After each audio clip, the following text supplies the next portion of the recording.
There are three of us doing this. So as you can see, there are three sections primarily. Ms. Dawson will come in on the 29th, and then Ms. Archer will come in after that and do the review with you on the 17th, with the examination on the 24th of August. Which brings me to another point that was made. If you look at that same sheet with the schedule, you'll see the date has June 1 to April 13th. Do you see that?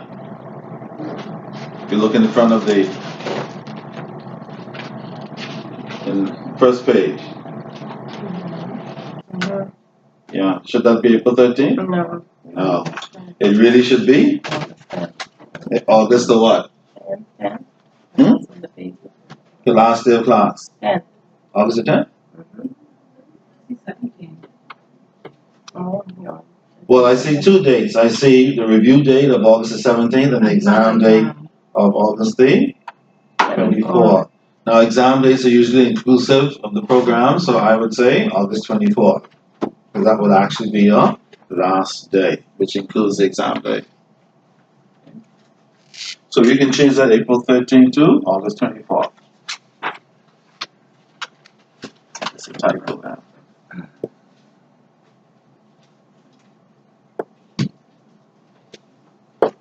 Okay. See if everything else is in order. Class is scheduled from 9 to 12. Since my classes tend to be continuous, I don't have breaks for the 3 hours. What I normally do is just go on and on and on and on, and then break around sometimes 11:30, sometimes quarter to 12, depending on what's happening, and then that's it until the next session. But if you need to get up, stretch, get some water, you need to bring breakfast, because without it, your life would be miserable. Feel free. I don't have any problems with that. You can bring whatever you want to bring. Coffee included if you're a caffeine addict. And feel free to do that when you come in the morning. It's not a problem. Okay.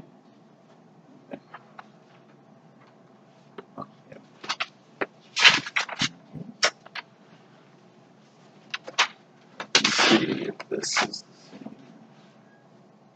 the same.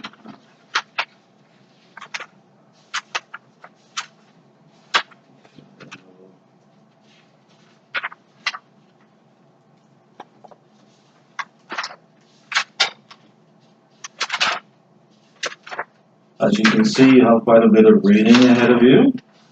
So I would just encourage you to start as early as possible. Don't get left too far behind. That stinks.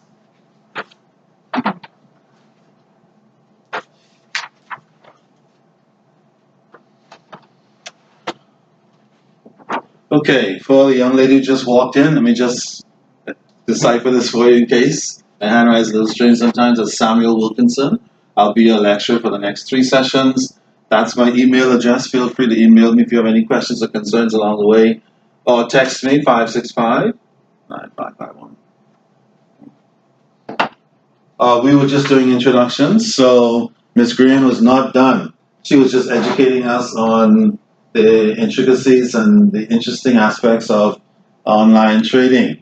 Interestingly enough, it's amazing how things correlate even though you don't plan it. On Monday, I'm supposed to do I call it a free seminar because they claim they can't afford to pay. I must be look like, whose name can I put over here? Suggest a name. Oh. I'll put one in. FW. The F is for Tingham, the W is for Wilson. B? Simonet. B? Anyway, I'm doing a seminar for a couple of online brokers, by the way, because they want to get some insight on this monster called FATCA. Ever heard about that one? Mm-hmm. And the other one, the co-monster called CRS. Yeah, they want to get some feeling on some more information on what's that about, what's going on these days, what the reporting is going to be like for this year, again, going forward. So And basically, they send in their compliance officers. more than likely, they should send the compliance officers and certain staff members, because remember, everybody is still responsible for compliance in a way, even though the compliance officer is the one that will be directly involved in this process. Certainly, administrators and so on, if they have those people, they're the kinds of persons that should attend, so that they have an idea. The more, even though you're not dealing directly with it, if you're a senior person, compliance person, indirectly, you should be at least aware. Okay. And specifically, how it impacts financial institutions in general, FIs, and certainly in this case, brokers, whether they're online or not. Okay. Because this thing that they have at WishyWorks is becoming more and more popular. As a matter of fact, I attended a luncheon thing several weeks ago with this guy that came from somewhere. That's what platform brokers stuff. It's all out in cyberspace. That's the other interesting thing.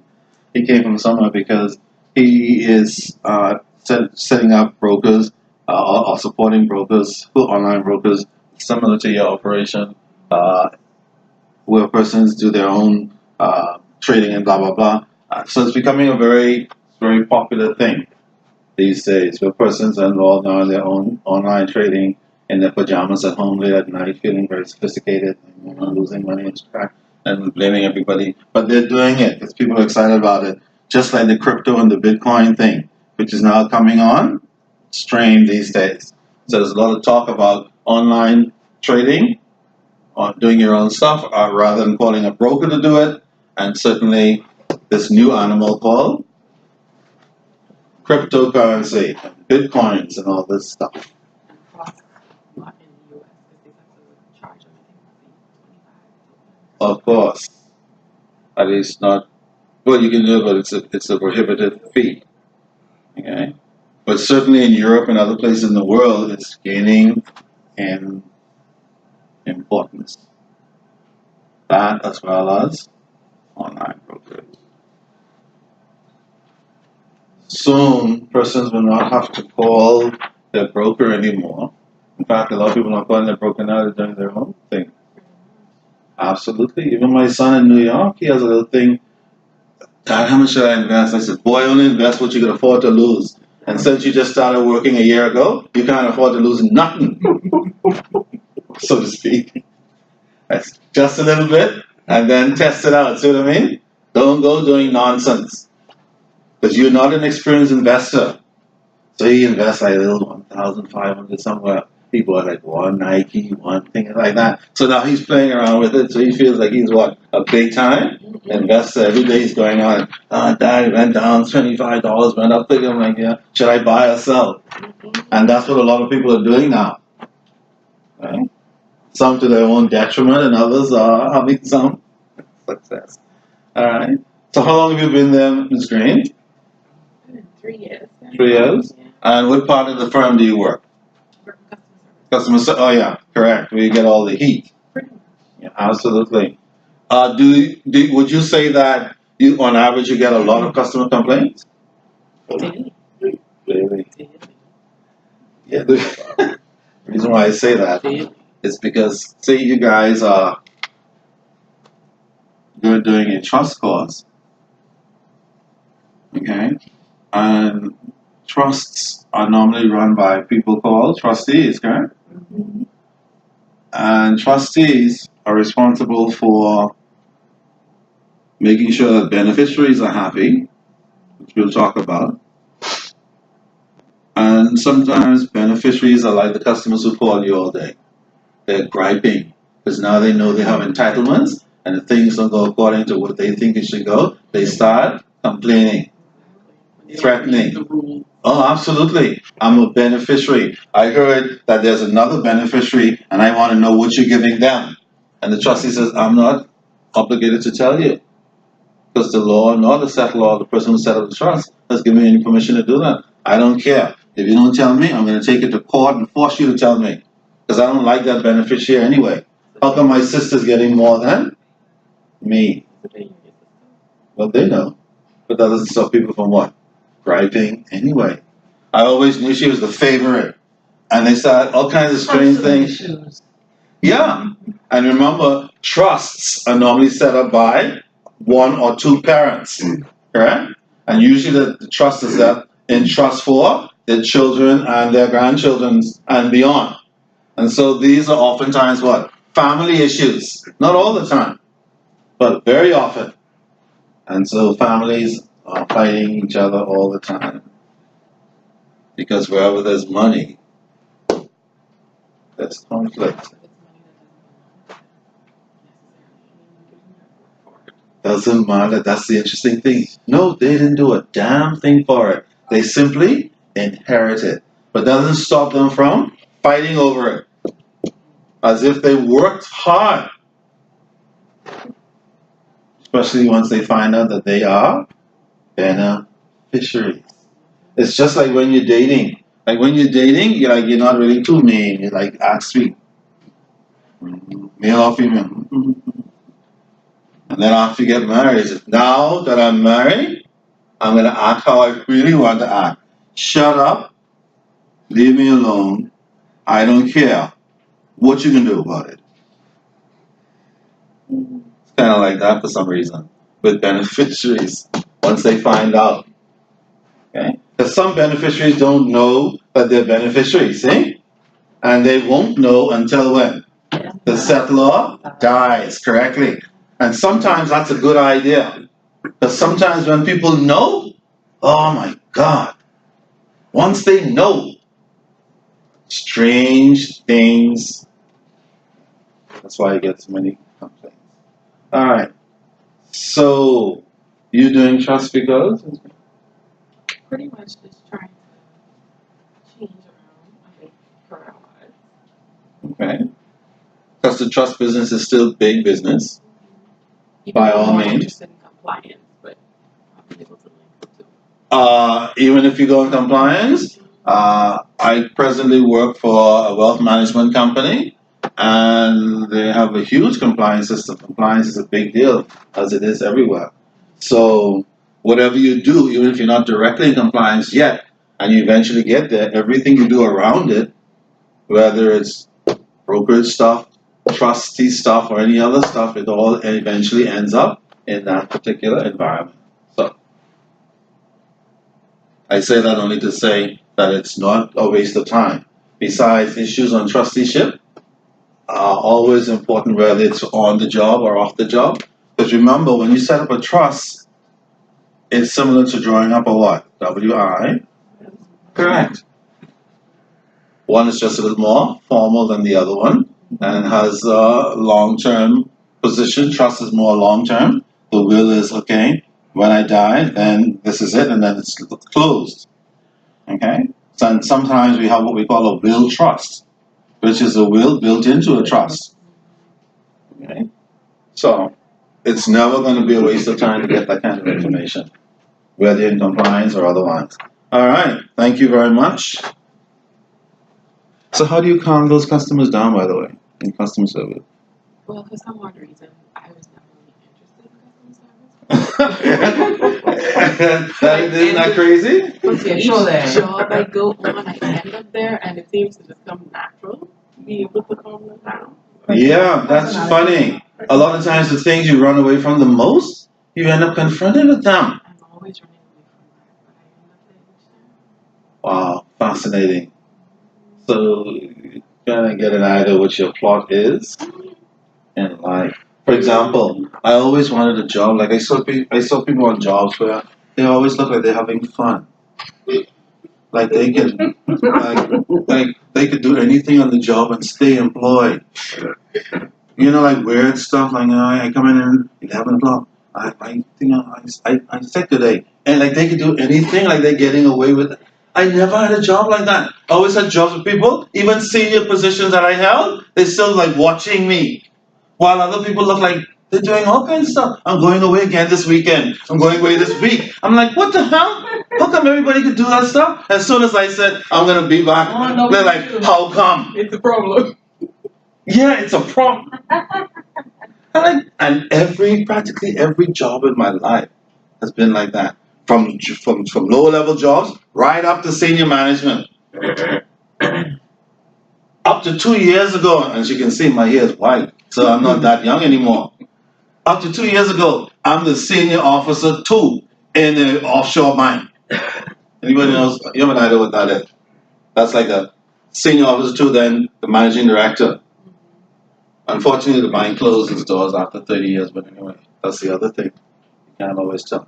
Oh, I'm the senior officer 2. My boss is the senior officer 1 and managing director.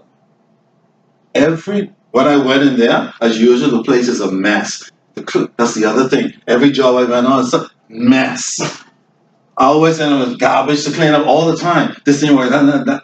Okay, every day he leaves, 6 o'clock, 7 o'clock, he leaves me there, jiving. Not jiving, doing stuff. Yeah. Yet,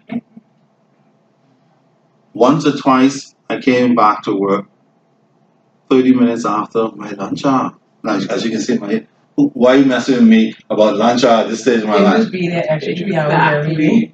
Even if I wasn't, by now we're all what? Senior people. What you messing with me for? I'm there Saturday weekends. He called me what are you messing with me for? But that's how it is, depending on something. I don't like some people. Like I said, some people over here like nah. They go to all the functions, all the conferences, all the this, all of that. Like they're having a ball, and nobody bothers them. You work on time. Yes. Come late. Yes. Oh yeah. And he had the audacity to, Mr. Wilkins, I noticed you came in a little out there. Because I'm always a gentleman, I just acknowledge his concern. What I really should have said was what I really should have said. But I'm just saying that to say it's fascinating. And all these things we do, that's my point. How interesting these things are. And that's putting it mildly. I'm sure some of you have seen that many times. Yeah. All right, so good luck, you youngsters, as you go forward. Because I've noticed something else. As much as things change, many things still remain the same. All right, thank you very much.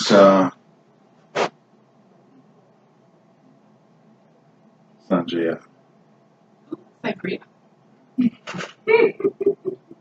What did I say? Is it sangria? No, it's Santina. Santina, yes. It's interesting name, Santina. Okay. Thank you very much, Miss Santina. Okay, Rosaline, is it? Yeah. Rosaline Alexander. No. Oh. Alexandre. Alexandre? Yeah. Stop it.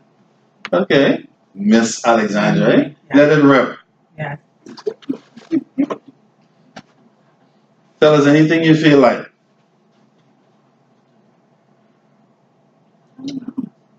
We don't have anywhere to go. We can wait. Yeah. Well, she don't know, but I work at RBC. Yes. I'm a control custodian and a financial solution analysis, which is a topic that is more advanced than that now. Yeah, because tellers are doing much more these days than tellers ever did. We do everything. Ever did. Do they pay? Hi. Do they treat you well?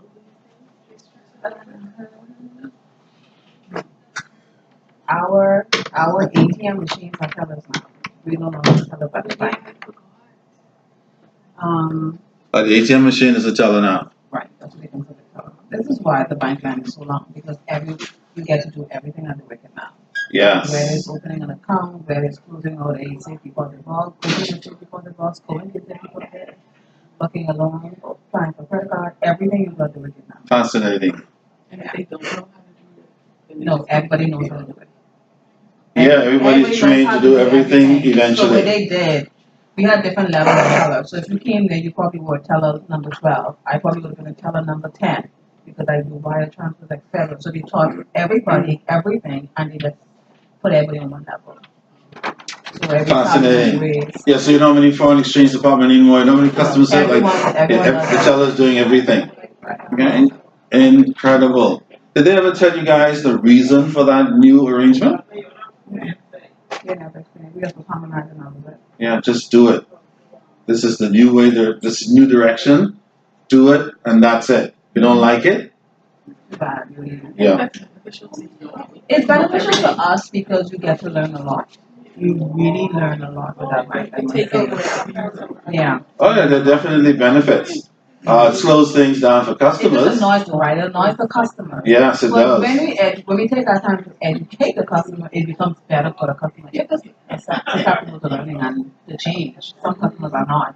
No, because customers want the old ways where if you have a foreign exchange transaction, you go to the foreign exchange counter. Right. If you have some other gripe, you go to that counter. Right. They don't want the teller, Everything. to be doing everything is now to be shifting like this. Because if you have 4 Waiting. people on the line to open up an account and all 4 of them are the teller, the line is on stop. Yeah, dog eat your lunch, and people Don't have come to here on go your lunch hour. see that same lunch hour. That's a no. That's a no. Absolutely. It's a- I even asked not too long ago, speaking about the lunch hour thing, on payday, are you allowed extra time to go to the bank? They say no. But Listen, why do no. people come? Why do people? I don't understand behavior. I Stay away from the bank understand. when you see government people. Why do we Stay come away. to the bank on government Exactly. pension payday and Stay away. expect the bank to be empty? Stay Why away. you coming here Well, today then- to pick up a debit card? Why you coming here today to open a account? Come on Always feel like Saturday. in the middle of Come the on week. Saturday. Well, on Saturdays, they say they have to go to work. They'll give you every reason in the world. I understand what you said. But I don't come absolutely government pay. agree. Don't come the 29th and the 28th. Come I on agree. 24th. The only problem is that some people like, the 15th. yeah, but some people's lives are not that The organized. first 2 weeks of the month, we are empty. We are really. And people don't have anything happening then either. Not a bloody thing. So come to the bank to open account then. Never go right. Branch you way too, because it don't matter if one person on your bank line, the one what I have to do.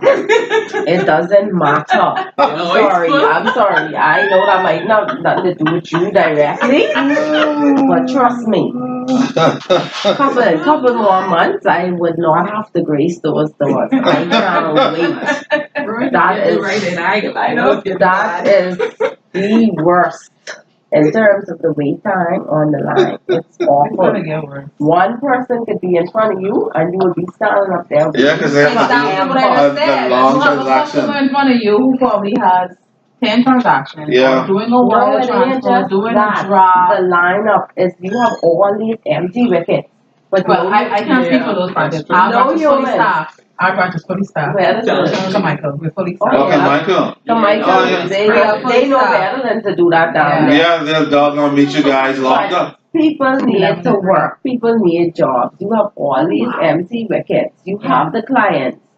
So what are Why not hire you people doing? to- Why two Exactly. people, right? The- And then you have some other Because people they just don't want the customers in the walking bank. up and down. Well, yeah, the problem They is, don't want the customers in the But bank. this is this. that's one of the problems. The other problem is, The you see the customers bottom The line? customers don't want to go digital. There's another, That's lot the of them problem. don't See, know. you The have to problem is the realize the customers don't want clientele to that go you are digital. dealing with.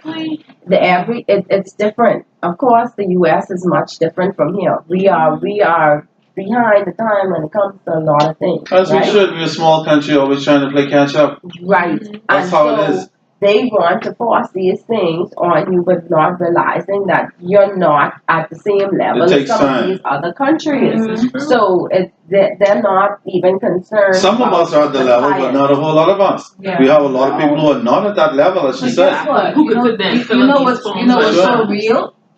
Working on that lineup, it's amazing to me how much behavior. I'm not talking about foreign nationals. I'm talking about born-and-raised behavior who does not know how to read. To read, yeah, Right. there's a lot of Or issues. use an ATM machine. Oh. They do not.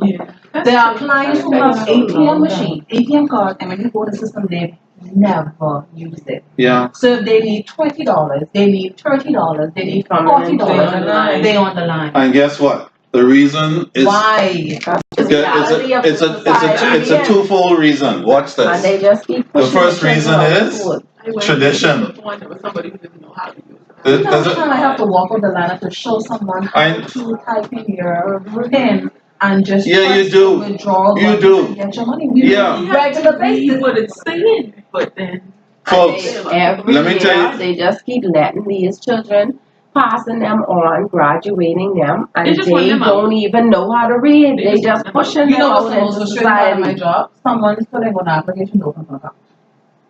Yeah. Listen to me. Shredding. Yeah. Let me shut up.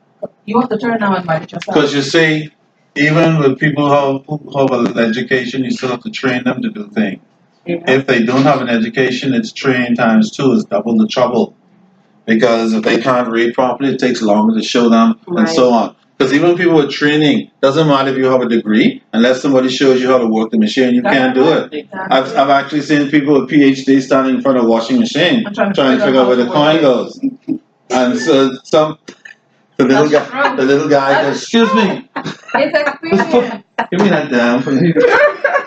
I'm just, yeah. And so everything is weird until you figure out That's true. Yeah. how it works. Yeah. So and a lot of times people don't really want to get stuff to get it done because they're used to the tradition side. Right. They want to come. They don't want to go to an ATM. Do you know that? I don't want to. No, they want to talk to somebody. Yeah. Sometimes people just come to hang.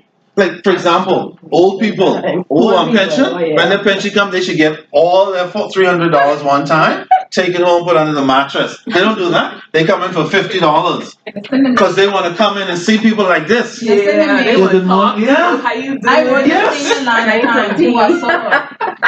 You are so. Yeah, home is too lonely. They come in, they find a reason to come to the bank, and they want to see the teller. They want to see people who come in. Hey, John. Like I religiously tell my senior people. Walk straight past the ATM. That's because they coming back. Yes, and some of them know how to use the ATM, and some of them could be trained. They don't want to go to an inanimate object like this No. and get the money, leave. No, they want to hug up people. Hey, I see you, ma. Sense. How Yeah. you doing? See you lose another teeth. Whatever. All your breath from my nose or from Dilly. Yeah, I can't hardly hear nothing. Nobody here. And there's a social thing. So that's another thing the bank needs to make provisions for. Some of them must be so sweet. It's an only for Yes, they are. And they're on the line long. Miss, Talking. you have a big. Well, other people, young people are shifting like this. Like, why do you like people to go home? Yeah, but. So, yeah, there are a lot of variables indeed which impact the whole process. Unfortunately, the world is getting to a point they don't care about the variables anymore. See? This is the way it's going to be done. If you don't do that, dog, eat your lunch. Get out. Or you don't get the service you require because this is now our new platform. But yeah, it's going to be a whole lot more going on before we get that together. All right. Thank you, Rosaline, for reminding us of the reality of this thing. Okay, and then, okay, wait a minute. Rayco. Stop the madness. Let me help you out there. The P is silent? Ray. Oh, R. R. R-E-I. K-O. How unusual is that? Very. Did you ever ask your folks why they named you Rico? Originated from a country I've never been in and I have no interest in going. Where is the country anyway? Japan. Yes, my foot. Oh, Rico. Yeah. Rayco. You never want to go? Come on. Wow, I can't wait to go. You have fun. I can't wait. I've had friends and seeing photos and videos and that's enough for me. I know. Yeah, they really are. I am just thinking Unless you into the history and just the marvel of traveling anywhere. China, Japan, and don't even, that's the reason I'm not going because of the food. What? Yeah. I plan to starve myself. Me either. I'll have to carry my Kentucky. Oh no, I'll eat anything. I'll No, try. Are you one of them? Oh yes. Oh, no wonder you can leave now for any of those places I then. love traveling. I love traveling. Good, But see, I need to be able to eat. I don't like Eastern food. And I'm funny with food. I Right. can't go Well, I to should- them Asian countries and go But I can eat Eastern food. I just eat rice all the time. and eat, funny things. Yeah, just how like some fried rice. Don't be I angry, I wait eat for that. like about a year They because eat Wow. anything. So you can fit it anywhere. but yet they hawking like right They eat anything, okay? Yeah. If you Insects, Living or all dead. kind of stuff. Anything, living or dead. Easterners tend to be that way. Insects. Chinese and other Yeah. Easterners, just Oh, Easterners in general. Gross. Yeah. Yeah. They are, I can't take that. Spitting right next to you and yeah, they I can't deal with that. No, so. took a while to get But used to that that. people in Japan are beautiful though. I know, There's a but place like in I Japan. say, the food is the reason. Yeah. Like I cannot see if I'm gonna go someplace that far, it's gonna be probably for like 2 or 3 weeks, right? It doesn't make sense to go there for a short period of time if you can spend that kind of money going that far. So what am I gonna eat for 2 or 3 weeks? No, sir. Rice. I don't Maybe even trust Chinese chicken I don't with trust rice. that. I don't trust the Don't try to noodles. eat, I don't but you trust the fruits. I don't trust the Yeah, vegetables. she doesn't Like trust is anything. anything You real? think it's worse than our food? You don't Anything know. real? You think it's You worse than our understand? Yeah. Yeah, it's worse. Yes, ma'am. It's worse. When you're dealing with millions of people and trying to feed the artificial stuff? That's true. them things made Yeah, of all kinds of 1.3 billion, that's spooky. Exactly. Yeah. They eat dirt even, yeah. No, they are. They are. Oh But you my saying that they are in some of the markets. They are. And I always before I go anywhere in the world because I like to travel Research too. about it. Yeah. I research about these people and read up on them See what's because going even on. certain things that you do in certain countries, it's offensive. Oh, yeah. So you have to be careful. Yeah, even in China, you can't greet, especially if it's like a dignitary or, Yeah. or someone, a politically exposed person, you can't greet their spouse by touching them and stuff like Hell these no. things. You Yeah, have to shake hands. know. Middle Eastern countries, period. Right, you have to know these things before you Indeed. go and you travel. So that when you said dirt, that's exactly what some of them are using in some of the markets in China. My I God. can't know, so no, and I just go there to go eat. What am I gonna eat? And that's the whole part of traveling for you to eat and Yeah, experience. you have to other carry that things. food and cook it. So, Carry cans, Too much trouble. spaghetti, meatballs, corned beef. The thing about those places is they have different variety of cuisines though. You're not Yeah, gonna they just find, do. you're not gonna They just do. find Japanese cuisine because you're gonna find Tourist Asian, you're gonna tourist find cuisine. Italian, you're gonna yeah, find you it. can find McDonald's, but I don't plan to eat McDonald's every Their day. McDonald's is I don't know what actually they different. I Because don't know they what they got put sushi in that. menus Thank and you. stuff. Their McDonald's different Sushi from ours. Donald. Like you come out That's there sick. with worm and all kind of different things. Ah, then if you get sick, what hospital they gonna take you to? Chinese stuff. Well, that's sick. When you look, Who- you who come the hell back, is that? hey, Where? when you look, you come back with a less organ. Just See, one yeah. organ left. Or none. Hey, when you go to the doctor, you go check. Oh, why is it keep doing Thank keep you. up Thank you very much. Come back home and can't pee anymore. All kidneys gone. Those spleen. Nothing. Liver gone. Yeah, you can't. Same thing in South America. You can't. It's risky. Traveling is great, but if Yeah. something happens to you, Yeah. dog could eat your lunch. Yep. It's quite good. Okay, Rico. For who ain't on to know Rico? Rayco. Rayco, Major. Tell us something about yourself. I ain't got I have been in financial services, the financial services industry for 20 years. Oh, Very long time. indeed, Too long. indeed. I've been at Scotia Trust for 4 years. 4 years I already. just moved to the trust associate area that deals with the clients. Yes. I came from finance. I transitioned there probably like 3 weeks ago. Excellent. So this trust course is right up your Yeah, alley. I did a degree at UB, but I graduated in 2010 and I need a refresher. Indeed. Indeed. Which is always a good idea, by the way. Because even though the fundamentals always remain the same, things always changing. And it never hurts to get an update, even on stuff you already know. Okay? Especially if it's the fundamentals. They're always, always, always necessary. All right, fantastic. Well, welcome aboard. Good luck for the next couple of months while you mess with this. Before you know it, the time will be gone, so don't think you have all the time in the world. Okay, time passes quickly. If you notice on page 1 of your, I don't know, the same thing. Do you have page 1 course description? Okay, great, so we're on the same page. If you notice, the course description gives you an outline of exactly what you can expect. It's designed to assist, notice it says assist trust practitioners, but not only trust people, Other financial services persons like the online broker and the royal buying person and anybody else in financial services especially. The other thing I mentioned also is that even though a lot of this is for formal work environments, like dealing with trusts and other financial services issues, a lot of this stuff you'll find that you can also use for your own personal life. Okay, for example, if Santina.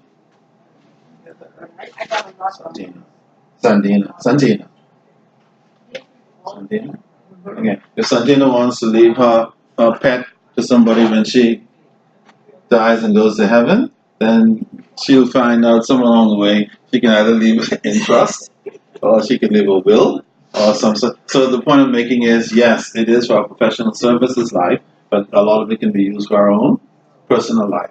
Some of you guys will accumulate assets over time and you may want to figure out, well, what do I do with these assets? You'll find out through some of these discussions what are some of the things that are out there that you can do. So it does have personal benefit as well for doing this stuff. All right. If you notice also in the objectives area, some keywords are used. When you read it, you'll see things like demonstrate, apply. Do you see those? And the course objectives, gain. Those words are not there by accident. Critically assess. This is all going to be part of what you'll be doing during the next couple of weeks. And then at the end of the day, in point 5, effectively communicate all of this information to your clients and to persons who you are going to be involved with, especially with regards to complex trust. Now, some of you who don't work directly in trust, you might be thinking, well, how's that going to work? But it doesn't matter if you're not working directly in trust today. A lot of this information, again, will be personally beneficial, and you don't know when you might land in trust or trust related. Because remember, if you go into compliance, for example, as you mentioned, and you work for a trust firm, you're going to have a whole bunch of information about how trusts work, even though you're doing the job of what? Compliance, KYC, and all this, how to do due diligence on trust settlers and trust protectors and beneficial owners and all this kind of stuff. You're going to need to have that information. And the more information you have, the better, as usual, you can do your job. A lot of the reasons why people don't do the great job they could do is because of a lack of information sometimes. A lot of times you go to work for companies, people don't tell you everything you need to know. Or they tell you in little bits and pieces for some reason. And they don't always tell you all you need to know. And so they say, do that, and you do that, and then you get stuck like, what now? Then they say, oh, I didn't tell you, do that now. Then you say, I'm stuck. They say, oh, and like that. And then you say, well, where is it written now? It's not written now. So a couple of weeks from now when I need it again, you have to go back to that person. Excuse me, how do you do that again? And then, and it's inefficient as well. But unfortunately, a lot of organizational persons still do that old school thing. And you try to find it in writing and you can't find it. And even though the manual is there, the manual doesn't always have things outlined. Always, it gives you the general overview of how things are done. But not always. If you need a particular report, for example, the manual may not tell you how to bring up that report. Because one report, for example, in a particular firm, and it varies from firm to firm, will have a different procedure.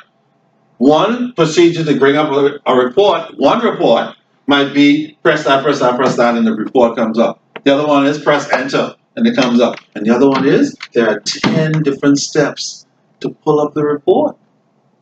You're like, what the hell? So where's this?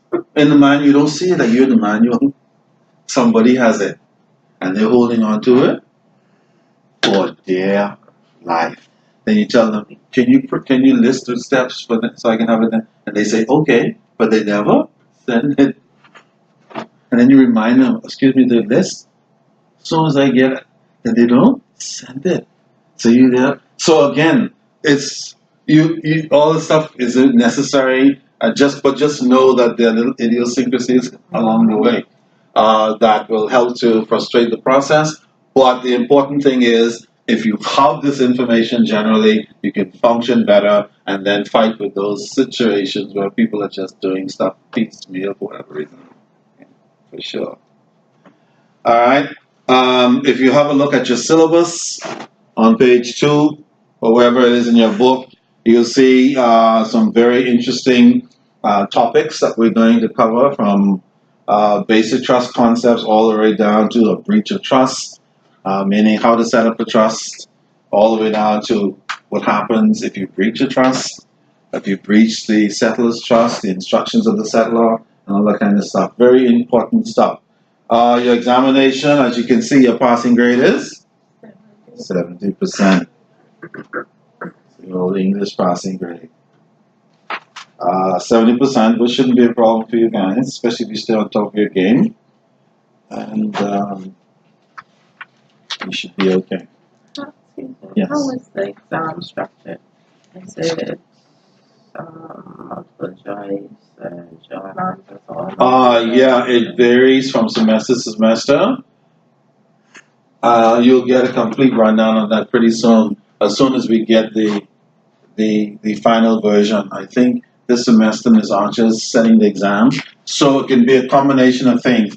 It might be, and you'll find out pretty soon.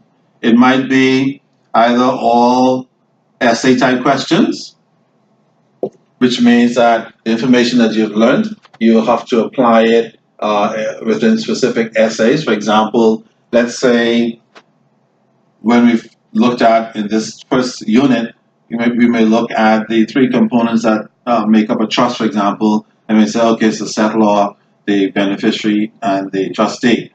So your essay question might be, what are the 3 key components in setting up a trust? And so you'd have to learn the settlor, who is the beneficiary, who's that kind of stuff. So it might be all essay questions, or you might have essay questions plus short answer questions, and perhaps a few multiple choice questions. We'll find out as soon as we get some feedback, hopefully another week or 2. So for 3-hour exam, do students use the 3 hours, or is it like? Depends on the student.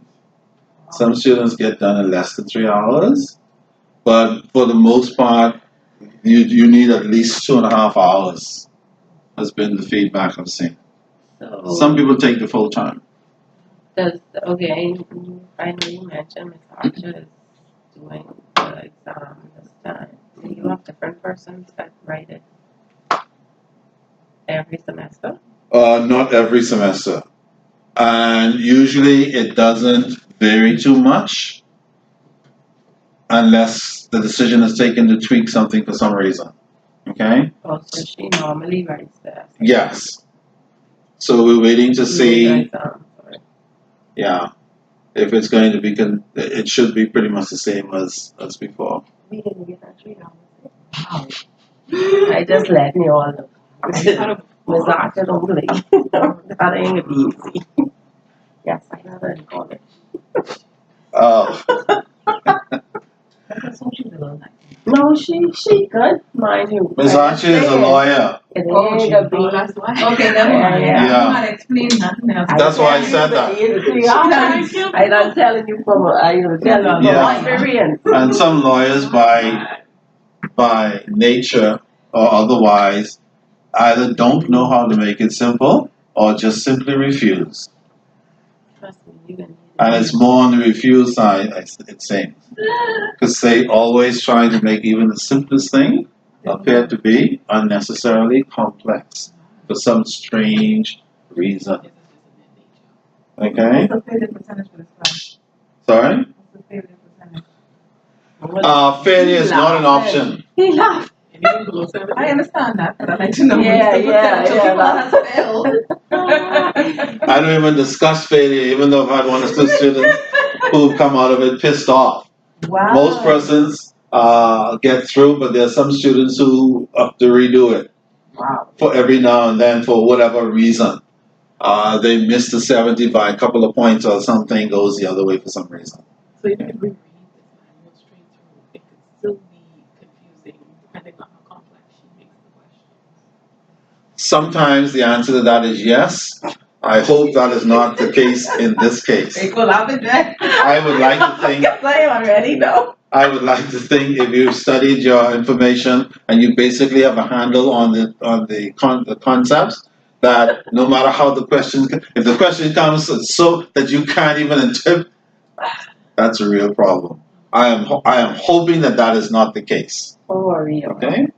When a minute you walk in here, I can tell a stranger man he wants plenty questions, like whether we can practice and work on, because like he is saying, they're what they look for. I had her and another lawyer for two separate courses, and I went back then and was CUB, now UB, but Yeah. I had her for estate planning.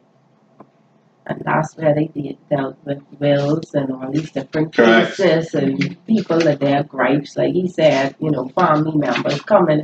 And so when you were presented with these different cases, you have to know how you should respond according to the material that was presented. So case law and all these different things, come into play too. And lawyers are obsessed with Funny. case law issues. Yeah. Even though for you guys as beginners in trust, it's not the end of the world because you're not here to be lawyers. No. But sometimes lawyers get caught up thinking everybody wants to be a lawyer type thing. And trustees don't really want to be lawyers at all. Trustees want to be aware of the law. But the trustee's job is not to be involved in the legal aspects directly, only understand some of its precepts. That's why we have the law firms who we consult and pay tons of money to deal with trustee issues. Okay? Except though when you're in an academic environment and you have a professor, for example, who is a lawyer, they tend to see things only from a lawyer's perspective, which is unfortunate sometimes. But because of their background, that's probably all they could see. Okay? In my case, for example, I am not a lawyer. I am an accountant, which is the same kind of thing. If you're an accountant, you need to see from an accountant perspective. But my thing is, even though I have an accounting background, I also have a banking background. So I have things are beginning to open up already. Okay? And my banking background has been both retail, which is the domestic banking, lending, operations, that sort of thing, and has also been private banking. So all of a sudden, it opens up very different from a lawyer's world, where they're just stuck in the law. Okay? Unfortunately, but it's true.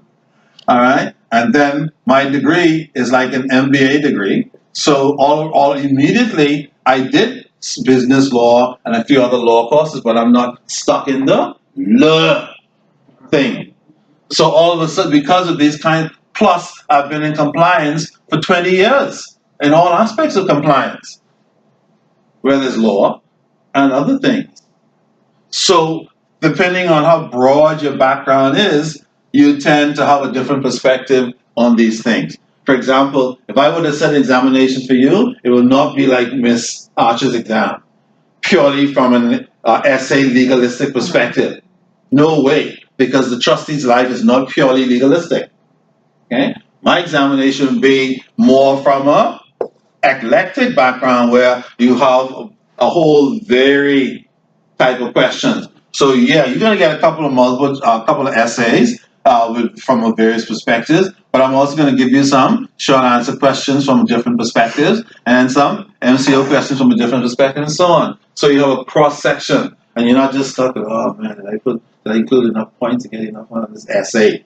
So why are you writing Why are you not writing What's an it? appropriate name? Is the word politics? Politics. See, my only concern with the type of, like this type of course and the, like lawyers actually doing, from my experience, and they want you to think like them. Yes, and which is and answer a yeah, certain accordingly, way. which Right. is not the correct thing for this. Right, you are not a lawyer, so This is not even a law course, but Yes. trust me. unfortunately. And I'm sad to say it, but it's true. Students know it. Students are you students are not students like in high school. You are professionals, and students know it, especially professional students who've been out in the work world. This is not a course where you should be legalistic. Yes, you look at certain cases, you see how the cases connect, but that's all you need to know from my perspective for this kind of course as a trustee. A trustee, if he wanted to be a lawyer, he would be a lawyer. Trustees either hire lawyers to do that or consult independent law firms to do this stuff. So when my thing is, your concern here should be how to look at the overall perspective, and that's how your examination should be set. Not just based on a couple of legalistic essays where you're entrenched in some discussion about some precedent in common law. There's enough room for that when you decide to do law. So I'm going to see, and I can't promise you because organizations have their own thing going on. I'm going to see if they will allow for somebody else to do the examination this semester, this session, but I'm not sure that that will change. We'll see. I'll give it a shot. Okay? Let's see what happens. In the meantime, I would just say, just try and stay on top of your reading and make sure that you are familiar with all the concepts, basically, that we're going to be talking about. If you understand the general gist of it, your chances are far better. Okay? Spooky. You don't want to hear at the beginning, it stinks. But you'll be fine if you stay with it. All right. Any questions before we go on? About anything before we begin? Sorry? In here? Yeah, just outside the door, down the hall. You mentioned coffee, we took coffee. So we say you could bring You'd have to your bring it coffee. Wouldn't that be great? That's an idea that they should put on a coffee pot, shouldn't they? I need to mention that. Put on a coffee pot, like buy a thing with coffee brewing. Yeah, and then people will be a little more excited about coming. That's a thought. Okay? Yeah, get a brewing machine, brew some coffee. But yeah, you can bring your own coffee, and there's water right out there down the middle of the hall if you need some. That's the only thing that's available and free. But that coffee thing is a good idea. Okay? For sure. And having a variation on the examination, that's a good idea too. Yes. I think what they should do is make the examination a mixed one. Let each lecturer prepare their own questions and then put it together to create one exam. Because it's not fair to have 3 lecturers and only one write it because you learn it from 3 different people. Yes, yes, So yeah, I think you should write it on 3 different perspectives. So Yes. I think you should suggest that. I will suggest it again. Yes. It would not have been the First time. correct. Wow. But like all the other things we were talking about, organizations out there, thing going on like Need Mrs. us and to me, sign Mrs. a Jones. petition? Because we can sign it. This is mutiny again. The hotels are striking now. The students are. Okay. All right. So let's get right into Unit 1 then, and see what's going on. We open up with a simple definition of what a trust is. The only problem is there's nothing simple about it because it is crucial to everything else going forward. Okay. So if you look at the definition of a trust, you will say that the writing says it is simply a what? Everybody see it?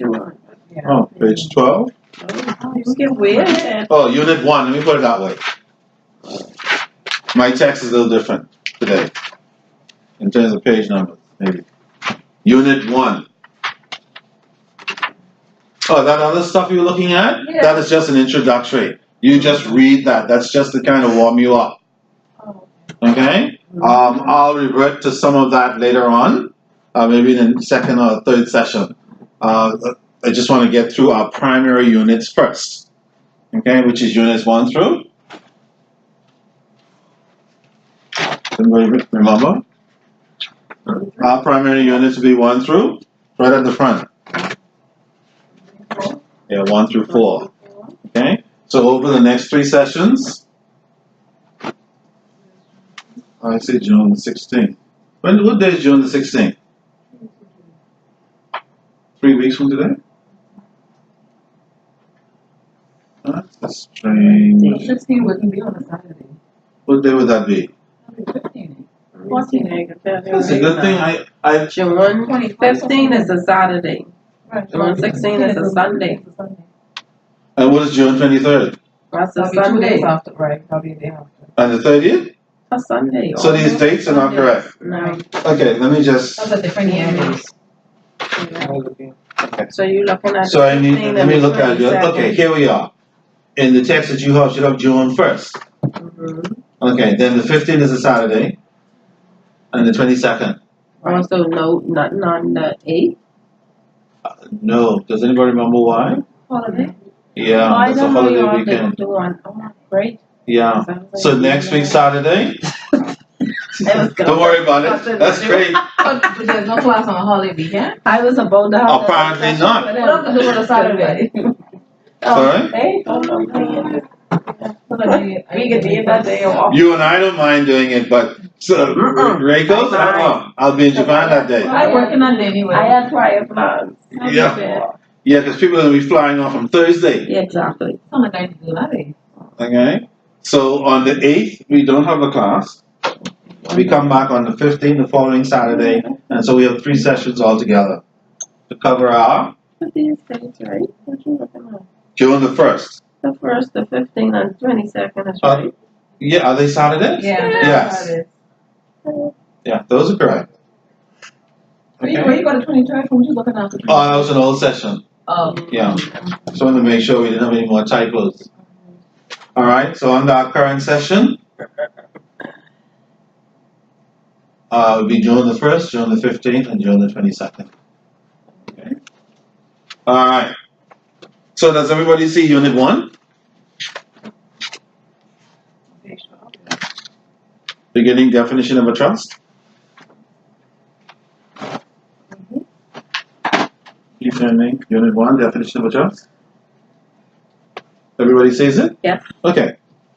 So notice we are told that a trust is simply, eventually you wouldn't think it's such a simple thing, but at the moment it's simply a legal binding arrangement in which what? A person known as a Trustee. trustee holds, manages, and Administers. assets originally owned and transferred to him by somebody called a settlor. So the settlor, right off the top, is the person, the name that we give to the person who owns the assets, whether it's money, land, paintings, yachts, countries, islands, whatever they own. Once they decide to set up a trust, they are known as the settlor. And they in turn transfer these assets over to an individual or company known as a trustee. Okay? And so it becomes legally binding on behalf of and for the benefit of certain people. And those people have a name as well. They are called beneficiaries, or certain classes of beneficiaries. And why do we say classes? Because people leave stuff for people other than individuals. Sometimes they leave them to charity, sometimes they leave them to animals. Did you know that? Mm-hmm. Okay. Some people leave all of their wealth to their dog. Yep. And they stipulate carefully what should be done with the dog or the cat or whatever animal it is. And when they die, if they have any puppies, they leave it to their puppies. And when all the dogs die off, then they leave it to charity perhaps. Something like that. It actually happens. Okay?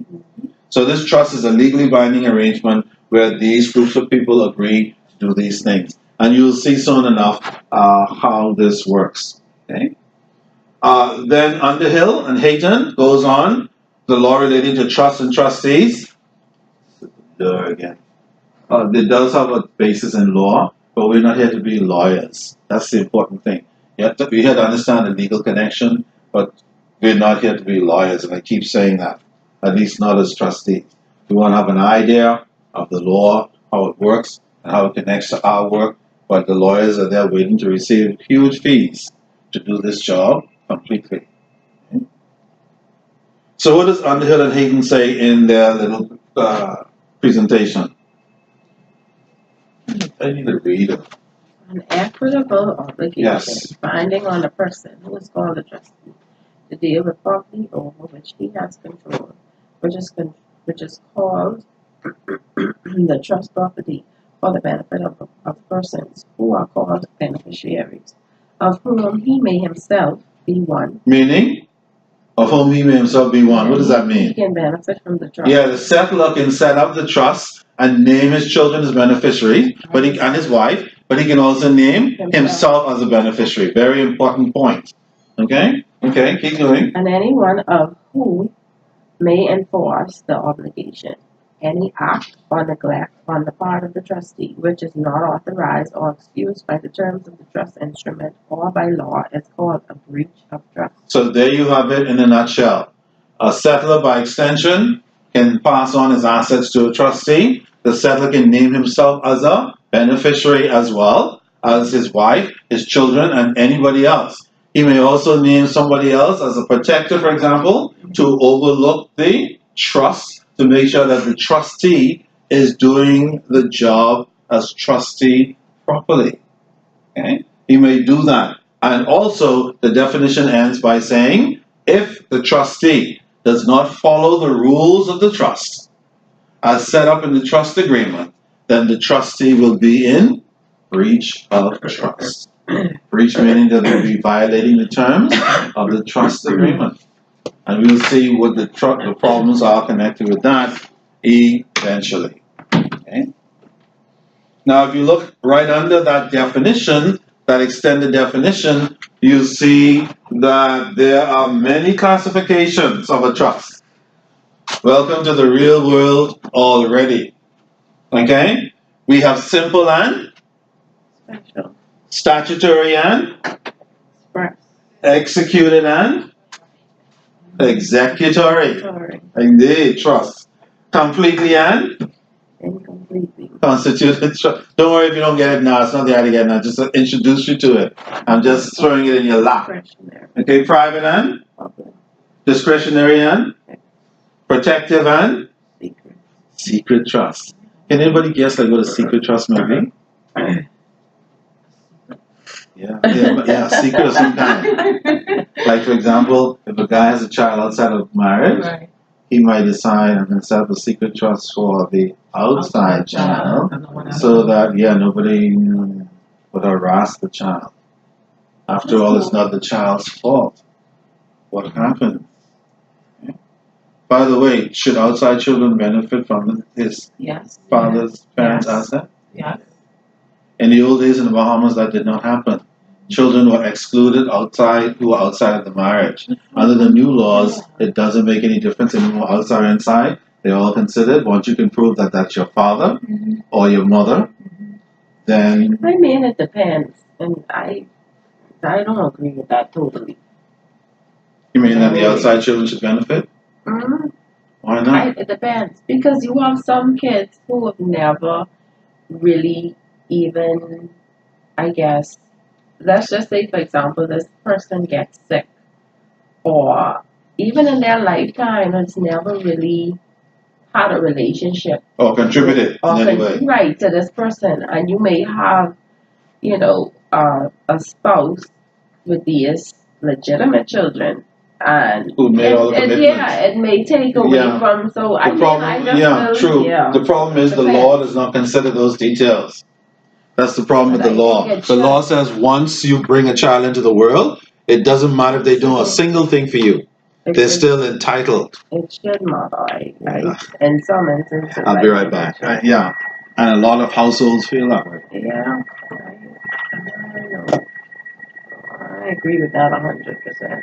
Because you could imagine if you marry someone and you have kids for them, and then they step out. I mean, you ain't step out. Ain't nobody gonna tell them do that. But they step out and this person gets sick, and you have to sacrifice everything you have to deal with him, and then your children, and then you may not know about the secret money, like, you know what I mean? The part that I don't agree in is because those children are subject of infertility, adultery, right? The husband step up. Right.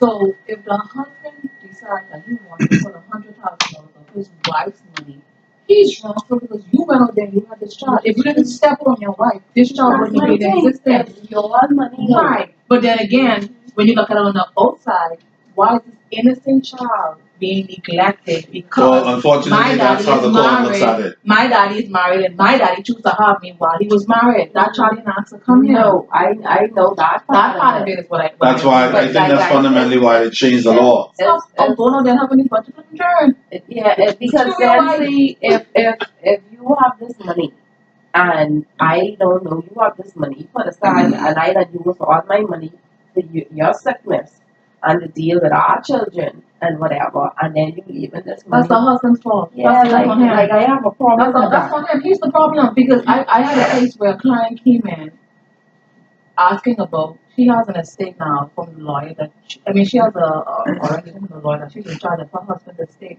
Yes. This man had many bank accounts that she knew nothing of. Right. And it happens both ways. And it's so weird that some of these accounts are him and somebody else. Yes. Not him or Sure. him and somebody else. She can't touch that because No. that's a joint account. It's the And he know person. exactly what he was set doing. up this. Because These otherwise he wouldn't have set it up like Right. that. Yeah. He knew exactly you know what he's doing. So I look at it as the child is innocent. The husband created this problem. The Well, wife created the problem. It's not Ye- the child. No, and that's why the law has had to be changed. Because usually, whatever it is, not the child's fault, it's the parent's fault. Husband or wife. I'm speaking from experience. My dad and my mother lived together from the day I was born until he died. I was 21. Right. My daddy was married. From I was born, I've never seen my daddy's wife. They've been separated for almost 30 years. Mm-hmm. When he died, who you think was the first person to the hospital? The person who was Authorizing entitled What legally. happened? So in all them years he didn't get divorced? You know what I mean? No. And that's All a my common life. occurrence in All those days. my life, and Sure. this man has property on property So she on inherited. So property. he have children with her. Yes, he has 9 children with his wife, and he had 20 other children. Jesus, what? And none of his 20 other children got nothing. No. And the good thing Because I was under the old rules. But the good thing for me is I didn't want anything. I just like the fact that I experienced my dad. I know. had a good relationship. I know, with that's him. the problem with children. And when he died, I didn't even care. what Yeah, he because did. children don't care what a dog you are. Right. I love my dad, Yeah, but that's he it. never left his wife, and she was in charge of everything. She took everything. I Yeah. didn't know what he had, what he didn't And have. she didn't make any provisions for any children No, other she than her didn't. own. Nor did she even have a conversation with me. None. And The this hell man with was you sick for a people. month, and she As a never matter of even fact, knew the him. hell with you people. She Exactly. probably was resentful. Like some people don't make good decisions. Yeah. Because Of I mean, course. for that length I can see why she time, was angry. The man Yeah. had a bunch of but I don't children. think I would have. I understand that, but in that case, I don't think I would have known the type of person I am. I couldn't hold on to that. Like you cannot really progress in life, and that right there is unhealthy. For her to still be holding that, Oh yeah. you know what I mean? For her to still be holding that after all that time. People do it all the time. And you know what's so funny? I've never met that woman. That's that. Yeah. Never met. That is not uncommon Not too long to be in holding on this like country that. and many other countries of the world. That's not unique to the It's Bahamas. not fair. It's not fair to the other parties. Well, again, it's not fair, but the only culprit is the person who perpetrated That's it, what I'm saying. which is the parents. Right. One or the other, or both. Right. Absolutely. And she ain't Unfortunately. She just concerned that herself and all when she in Of there. course. Mm-hmm. It's a rare moment in time when somebody will consider anything outside. Yeah. Okay? And as far as she's concerned, anything outside was his problem. She's not her concern Not her anyway. concern. And I'm happy the hell that you're not going to be a beneficiary anyway. Give me my stuff and so on. Yeah, so the important thing is for parents to make proper decisions Yeah. so that the It's children will not important. suffer It's the consequences. really Now, like Yeah. he needed to give whoever, whatever. Of course, he wanted when didn't he do was it. living. That's what He needed just to do. found And you know, we around had a- the And he giant. wrong. He wrong He's for wrong that. for it. Sure. Because he know Right. he been with y'all all that But time. but he should have just- been sure you always Yeah, before no, he but died. yeah. He was He's wrong. selfish Definitely. himself. And there's nothing you can do because he's dead. And we've been asking him, God, at least have a Selfish reunion. At least have a reunion. No, That was he's the not gonna main do thing we that. asked him to do, have a reunion. Hell no. A reunion means he I has to had be a brother, responsible. I had a brother sister that dated. Sure. He had a It lot of is- this is children. not That's uncommon. another thing. He had so much children. It was annoying. Like, what the hell? Why don't you have a reunion? Hell no. It Yeah, didn't for that happen. reason, to let y'all know who each other are, so that don't happen. I know. Yeah, good luck with that. Yeah. Okay? And then if Well, you're all parents taking make- care of sometimes him make all bad these decisions. years, at least leave something and make sure you're all okay. Like he Not ain't have even to a leave dollar, honey. everything. Not You even know a what I dollar. mean? A piece of property, even if there ain't no money. Y'all could sell it if y'all, you know what I mean? Nothing. Yeah. It's most unfortunate the mess that parents leave. I'm And so sorry, my continue mother to wasn't leave. interested in anything. That's the Okay. thing. She wasn't interested. No, but she didn't have to be. But you know, I mean, just for the fact that he know that he was I have being a child taken here, care of. you know, at least leave something for the child. Yeah, Yeah. like at least you know, like make sure you're, because like I say, even if you didn't use the property, you could sell it, you could do something. Of with course, it doesn't you have know? to be money. Property is No. very valuable. Yeah. Okay? Sometimes more valuable than money. Yeah. Alright, Depending on for where sure. it is, that's Of right. course. But again, we because of ignorance and complacency and all these kinds of things, we just leave things. And that is a common problem.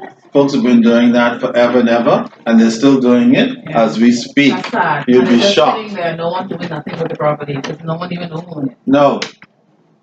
And that's only one aspect of the Just problem. give people whatever you gotta give and do before you leave this earth. If possible. And when you know whatever If you can. may have, if you have children like me, I give in whoever I want to give and whoever I want to deal with before while I well. And Either that, even if you can't give it physically when I before you leave die, this earth, make sure it's written down clearly. when I leave this earth, the only thing that need to be written down is whatever left for my child.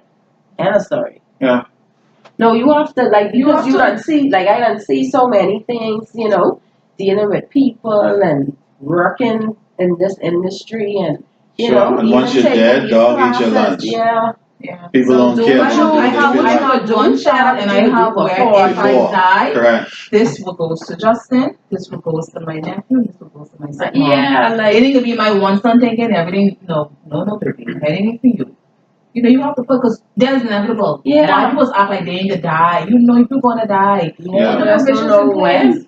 So No, you don't. Put it in place. do what Can't hurt to you do what do it. you could do for who before, so Yes. not leave all the argument out, Yes. and then leave whatever for. Yeah, spend all the money on their education, make them fulfilling people, whatever. Right. Do whatever you have to What you do. gotta do, Yeah, yeah. and then if whatever And then, residue. at least when you pass away, they can't say, well, she ain't have nobody, No. but she ain't do this, but she ain't, you do what you do, and then it's expected that you leave whatever Yeah, for your if there's children anything or left. your parents or whatever. And you don't even expect it for your parents, because you expect your parents to die first. Yeah, I just, you know, But yes, just saying, yes, you make it clear. That's the point, not just leave it sitting. All gone it. So all I came about a secret trust. Yeah. Secret trust, spooky. Charitable trust, of course, very popular. Purpose trust, becoming more and more popular these days. Implied and resulting trust, and something called constructive trusts. So we'll see a lot of them as we go forward with our studies. Okay, keep going with the reading, Reiko. Beginning parties to a trust. There are three main parties to a trust. The settlor, person who creates the trust and who originally has both the legal and equitable title and property before transferring the assets to the trustee in order to create the trust. Okay, so we have the settlor. That's the person who owns the stuff. All right.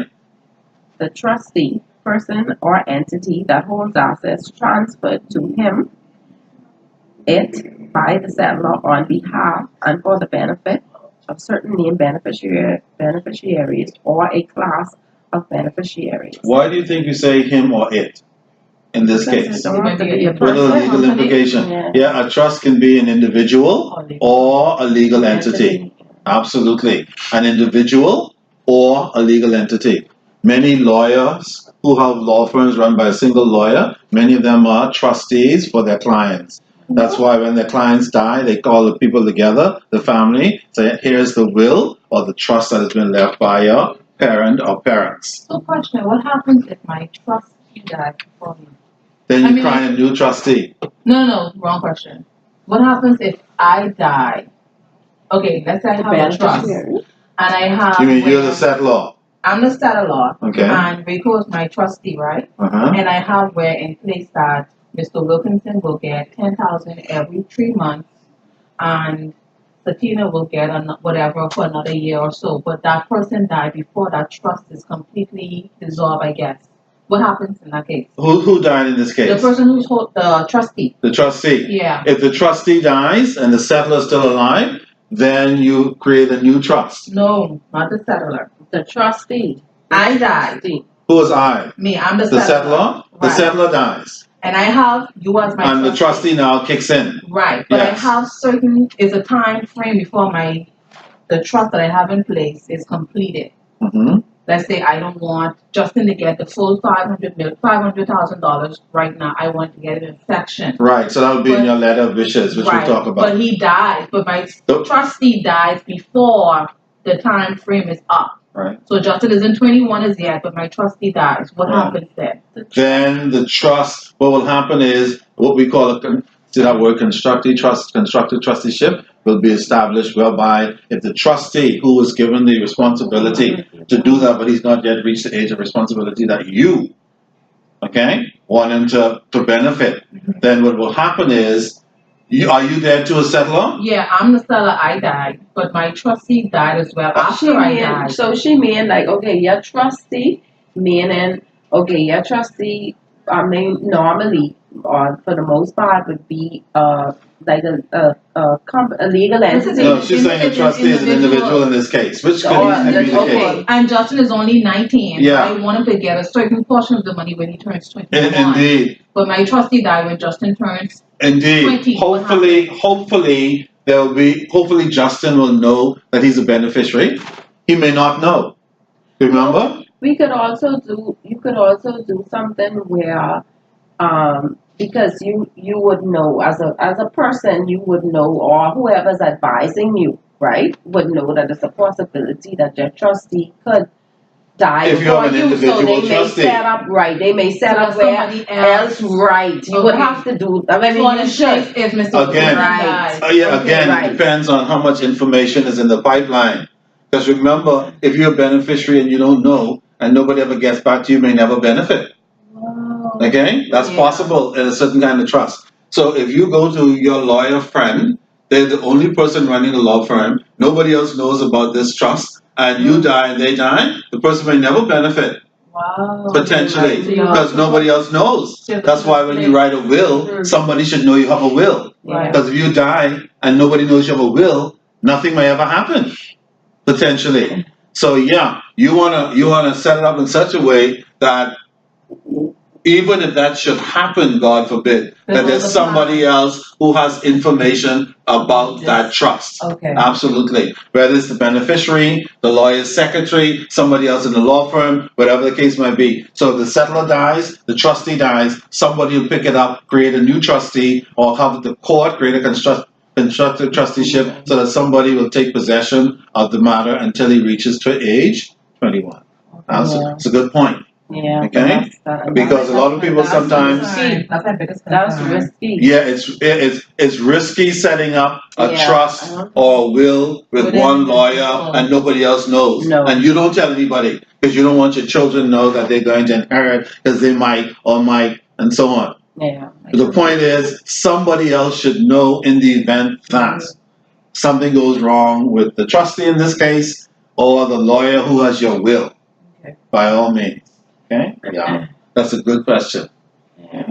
Because you don't want to be so secret that if that's something like that Nothing happens, happened. like she said, the property just sits, nobody benefits, nobody inherits because nobody knows Right.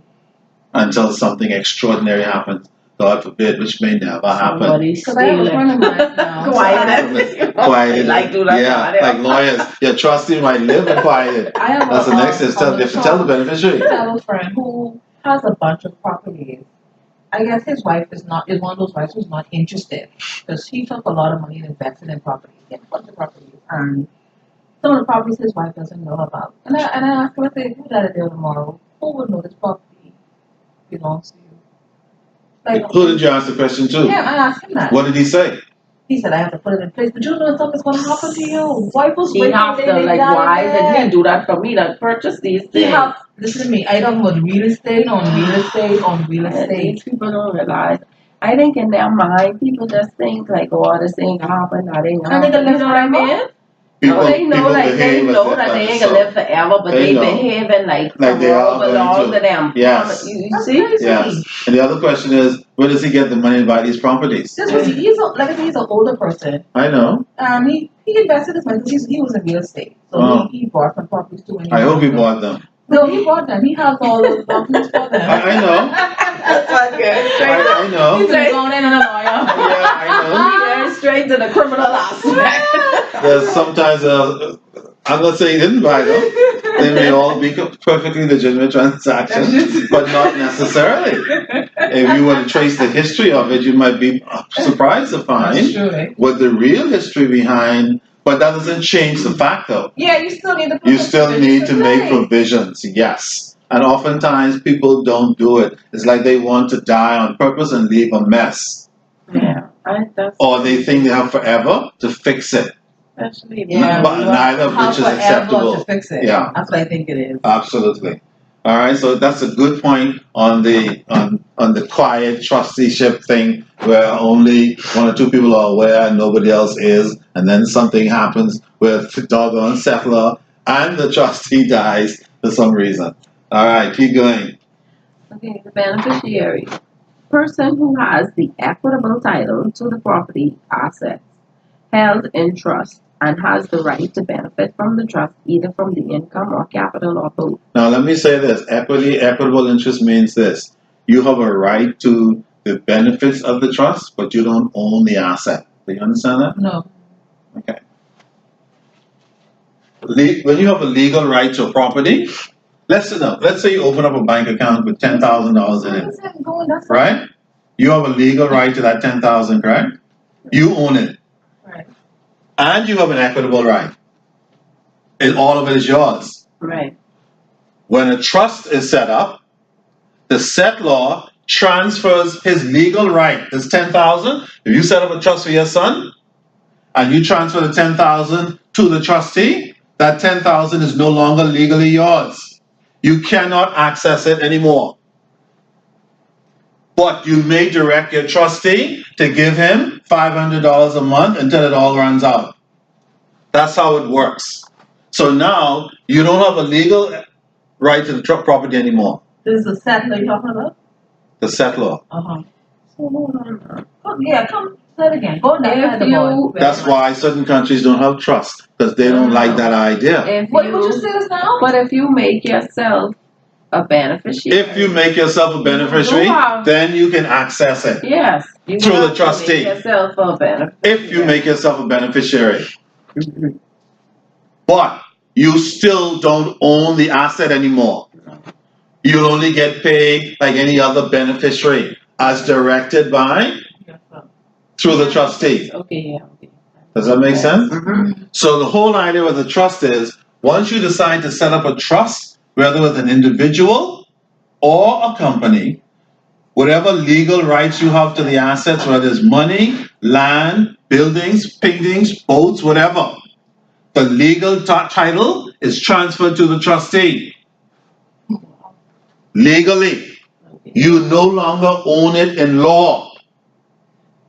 You can no longer access it and say it's yours anymore. You don't like that idea? No. Neither do South Americans and Middle Easterners who don't like trust because they don't want to transfer their assets anywhere. But if you own tens of billions No, of but dollars, if whatever. you, and if you have in mind, but people do that because they have, Oh, trustees are very popular.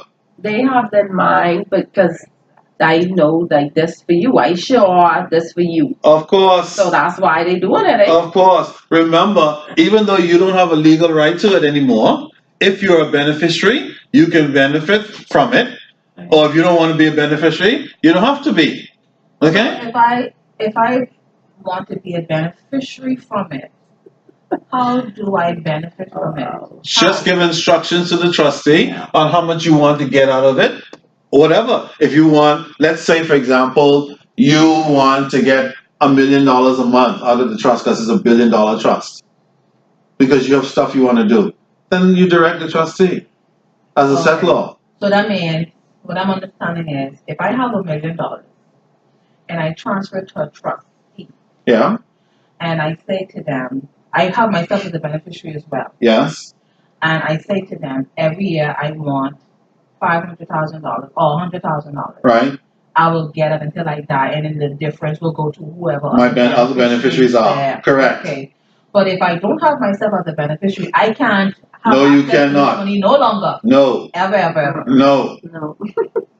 You transfer that, cause you saying I want to give that to Mr. As a gift? Wilkinson. Can't I even want- give back. Remember now, when you transfer the legal right to the trustee, the trustee doesn't have legal right. They have legal right, but they don't own it. Right. They don't have any equity They to have it. legal rights to hold it. Yeah, give it and back act to you. on your And don't give instructions. back to me. That makes sense. Right. Wow. Okay? Yeah, they have the equitable right to, Mhm. because they have the legal right to it, but they don't have the equitable right. They can't benefit from it. Right. The only persons who will benefit from it in law are the beneficiaries.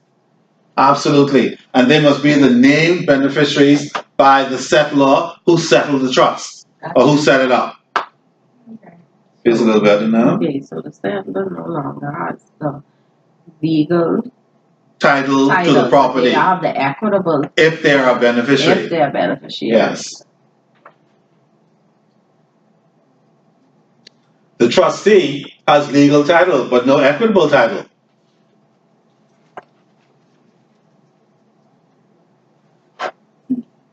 The beneficiary has equitable title but no legal title. Because they can't say what they want to do with it. They have to get whatever is instructed. They have to them accept get. whatever the settler instructed them to accept. Okay. Absolutely. But they can't go and say, give me all that you have because I'm a beneficiary. You can't. You have no legal title So the to difference it. between the seller, trustee, beneficiary is whether they have equitable or not access to this item that's in the trust. Meaning that the seller no longer have equitable access to it. The trustee has legal access to it but not equitable. And then Correct. when it's transferred to the beneficiary, they have equitable access but not legal access. Even if it's whether it's transferred or not, they have equitable access just because they're beneficiary. Right, Yeah, but but no legal not access. legal access. No. So it Okay. starts off with the trustee owning it and having legal and equitable rights. So you own it Transfer it all. over, you don't got nothing Once you else. set up a trusteeship, don't you got transfer your legal rights. If you're a beneficiary, then you get equitable rights. If you're not a beneficiary, then you have no legal nor equitable rights as a settlor. Okay? The trustee, on the other hand, has legal title to the property, but they can't take anything out of it because they have no equity in it, no equitable Okay. rights. I have a question then. Mhm. Okay, so if you, let's say you have this $1 million condo, right? You being the You being the settler settlor, okay? has this $1 million condo, and you set up a trust because you want to leave it to your son. Correct.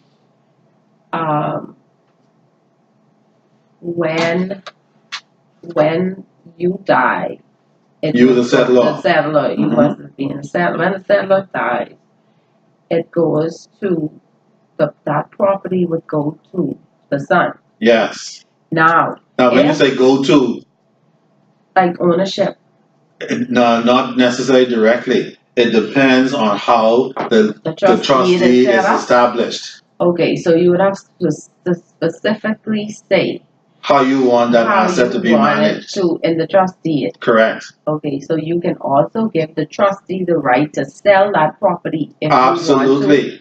for the benefit of the beneficiary, which is Absolutely. your son. Okay. Absolutely. Alright. Or you can give the trustee the right to deed it back to the son. So the son owns the building outright and so on. So in other words, as a settlor, you have to give, Discretion. yeah, well, you have discretionary and non-discretionary. Mhm. You can say very specifically as a settlor what you want the settlor to do. So it's a fixed trust. The settlor has no discretion. Okay. Sorry, the trustee. Or you can do a discretionary trust where you give the trustee the discretion to act in the best interest of the beneficiary. Right. Which means the trustee can do whatever it wants to do Right. in its own professional or good judgment. How's that a good thing? Yeah, in a way, because okay, if I thinking about it, right? Good like, is relative. Yeah, I mean. Good point, but good is It relative. depends. Okay? Because if I have a son and I only have this, I have this property that I want to leave to him, but for some reason, if I die and let's say he has no money and he gets sick or whatever, it's a good thing for them to have that discretion Also, to say, yeah, to say sell it and pay my son medical. I don't want my son die, my Okay. son Correct. you know That's what I where mean? discretion So is stuff good. like that, yeah. Or it You might thinking be, about different scenarios. yeah, or it might that be a can case happen. where the trustee, the settlor doesn't want the son, as soon as he gets it, to sell. He may want the condo to stay in the family, or Right. maybe grandchildren and children after that. So it may set it up where everybody can live in it, but you can't sell it. So you see what I mean? So he can either give strict instructions on that in the trustee, or he can put in his letter of wishes. It is my wish that this building not be sold, that it remains for generations. And based on this wish, the trustee in his discretion. So you do give him discretion, but you tell him what you really want in your letter of wishes. And we'll talk about the letter of wishes later on. And discretionary trust, right? Like how you're illustrating now. What if the company is not acting to the best? The trustee, The trustee is not acting to the beneficiary's liking, best interest. then they will sue the trustee. Right. Okay. No. And we'll get to that later on. Because I She don't wants want. from the I don't beginning to want. the end. I gotta think about all of this because I don't want if I leave this condo, like you say, for my son, and he has no money, and he probably happen he has a hard time, and the trustee decides, no, we're not gonna sell you. We'll keep it in the family because your children might need this because you have 3 children. So in that case, how do they make the best decision for my son? Yeah, But as that's trustee, why they it's have to make the important best to be decision. careful who Right, we select. Can you Because, really be that yeah. careful? Yeah, and that's why a trustee has to be carefully selected. Yeah. Your letter of wishes has to be carefully worded, and your trust deed especially has to be carefully documented. And with the English language, there's so many exceptions. Well, yeah, you want to make sure though Interpretation it's is a as simple serious as possible so that it's clear to all concerned. The more convoluted it is, the more problems you're going thing. to Yes. have. All right, keep going. The beneficiary is the party to a trust who holds the beneficial title to or equitable interest in the trust property. Okay, so beneficial title and equitable title are the same. They get the benefits out of it, but they never really own it per se. The other thing you need to bear in mind at this point is 2 forms of income comes into a trust from time to time. Or the first one is called capital, which includes the original trust amount, or the corpus we call it. You'll see that later. And then the other income the other thing that comes into the trust is trust income from investments, which you'll see later as well. Okay, so those are 2 sources of income that can find its way into a trust initially and over time. Not to worry, just get used to those 2 words, capital and income.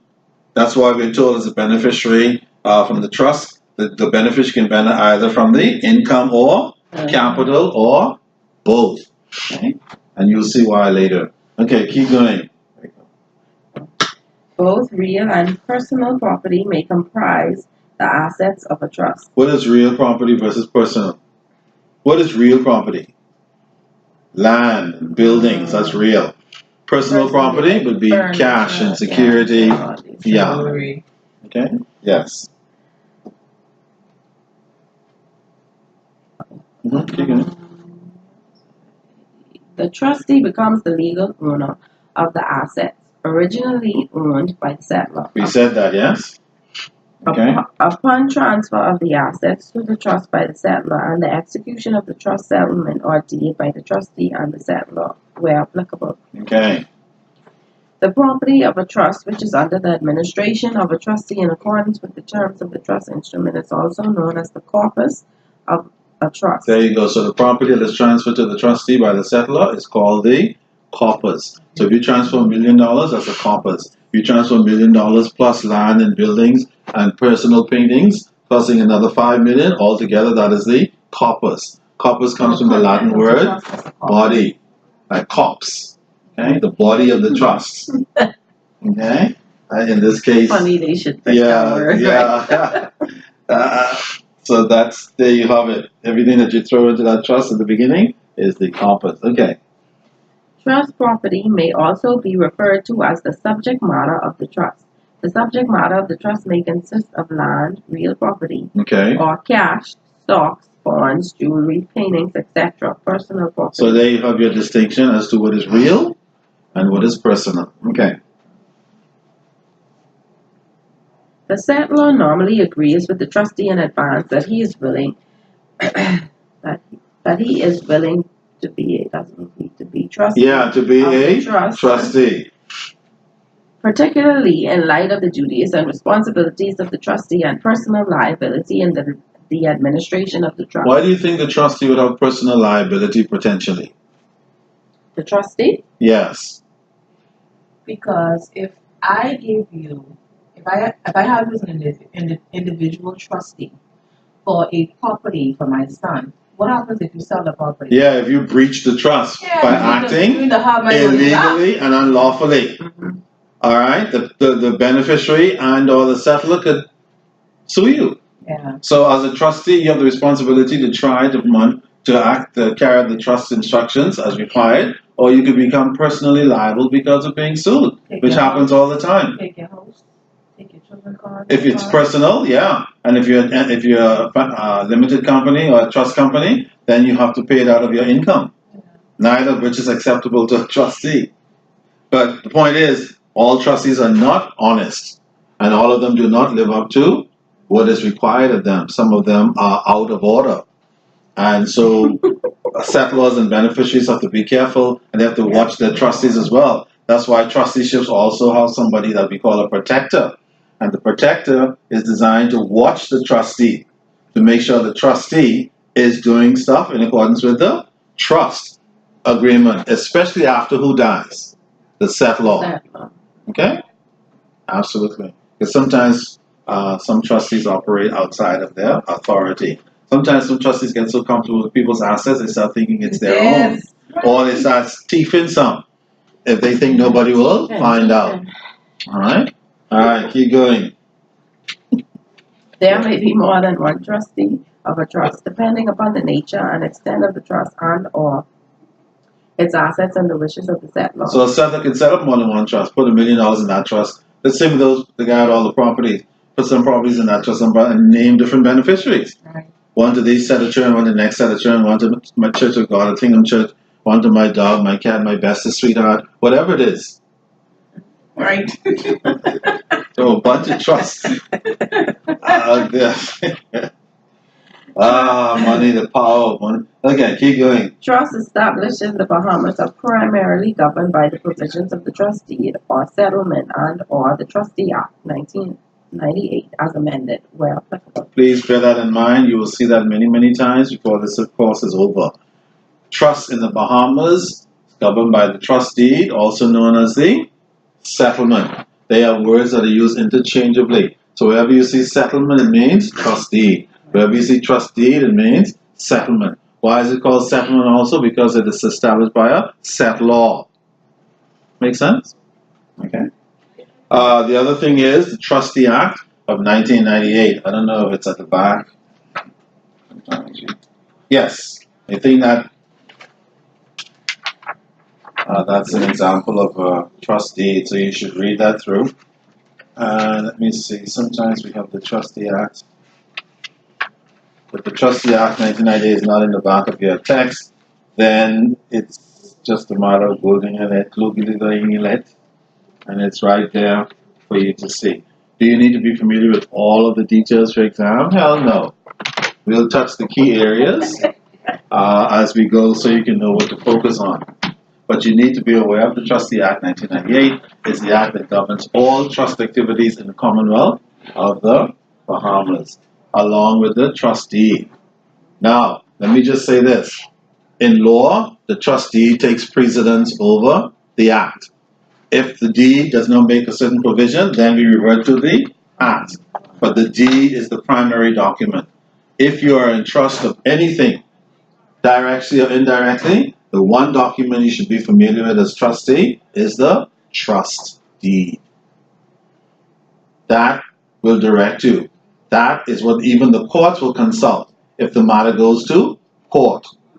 So as a trustee, if you act in accordance with the deed, for the most part, you are protected from liability. If you fail to act in accordance with any aspect of the deed, you might find yourself being sued by the beneficiaries. And for the most part, courts will consult the deed to see if you were consistent with it. If you're not, the courts will rule against you. Absolutely. So no matter what anybody tells you, as a trustee, the first thing you do when the matter arises, you pick up the deed, dust it off. Let me see if it's in there. If it's not in there, tell them, I'm sorry, it's not here. And no matter how they beg and plead, you must be guided by that document first. Now, if you have discretion, you can make a discretionary decision, but you should still be guided by that document first. So even if you end up in court, you can tell the judge, in my discretion, I did this, but I consulted this first. This thing meaning the trustee. Okay, keep going. The beneficiaries of a trust may receive payments from the trust for the duration of the trust for specific or general needs and/or requests in accordance with the provisions of the trust settlement or deed, and, in some instances, at the discretion of the trustees, certain beneficiaries may also receive capital from the trust under the provisions of the trust settlement or deed. Thank you very much, Rico. In other words, if it's a fixed trust, the settler will say very clearly how the assets are to be distributed, and the trustee must be guided accordingly, period. No ifs, ands, and buts. The only time a trustee can divert if he has discretion. So if it's a discretionary trust by the settlor, then the trustee is free to divert from the trustee and do other stuff. But even in doing stuff in his discretion, he cannot do any other stupid stuff. Like take out money and give it to himself, his mom, his family members. He can't do that. That kind of discretion will not cut it. That kind of discretion will find the trustee in breach of of trust. Discretion must be in the best interest of beneficiaries, and beneficiaries only. Only. Not the trustee's wife. No, no one, unless she is a beneficiary. It's really that simple. Okay? But sometimes after a while we complicate it by doing nonsense as trustees. Okay, Roseline, let's go. You take it up, beginning with however. However, it should be noted that only beneficiaries. Mm-hmm. That's fine. No, I mean, I see how. Do you know where we are? Oh, okay. What makes you think we're gonna let you leave?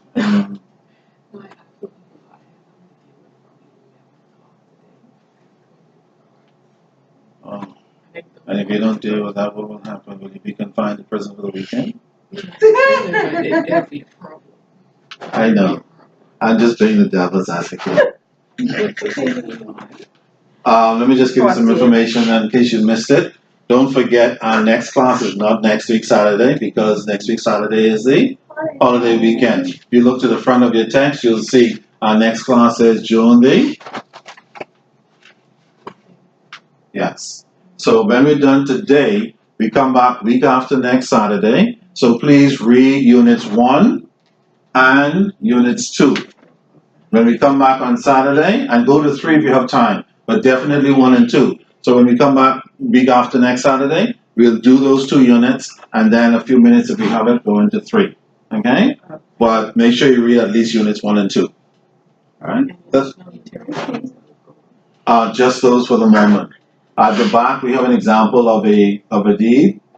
You can take a few minutes since we have time now, holiday weekend, fun time, all that stuff, and read that as well. And I was just telling the class about the Trustee Act of 1998. It's online. Go and have a look at it. You don't need to study it to the bone right now. Just have a brief look at it, see what the provisions are, and know it's there as a resource, because that is the act that governs everything a trustee does in the Bahamas. Okay, so that's just some information for you. So as soon as you have to hit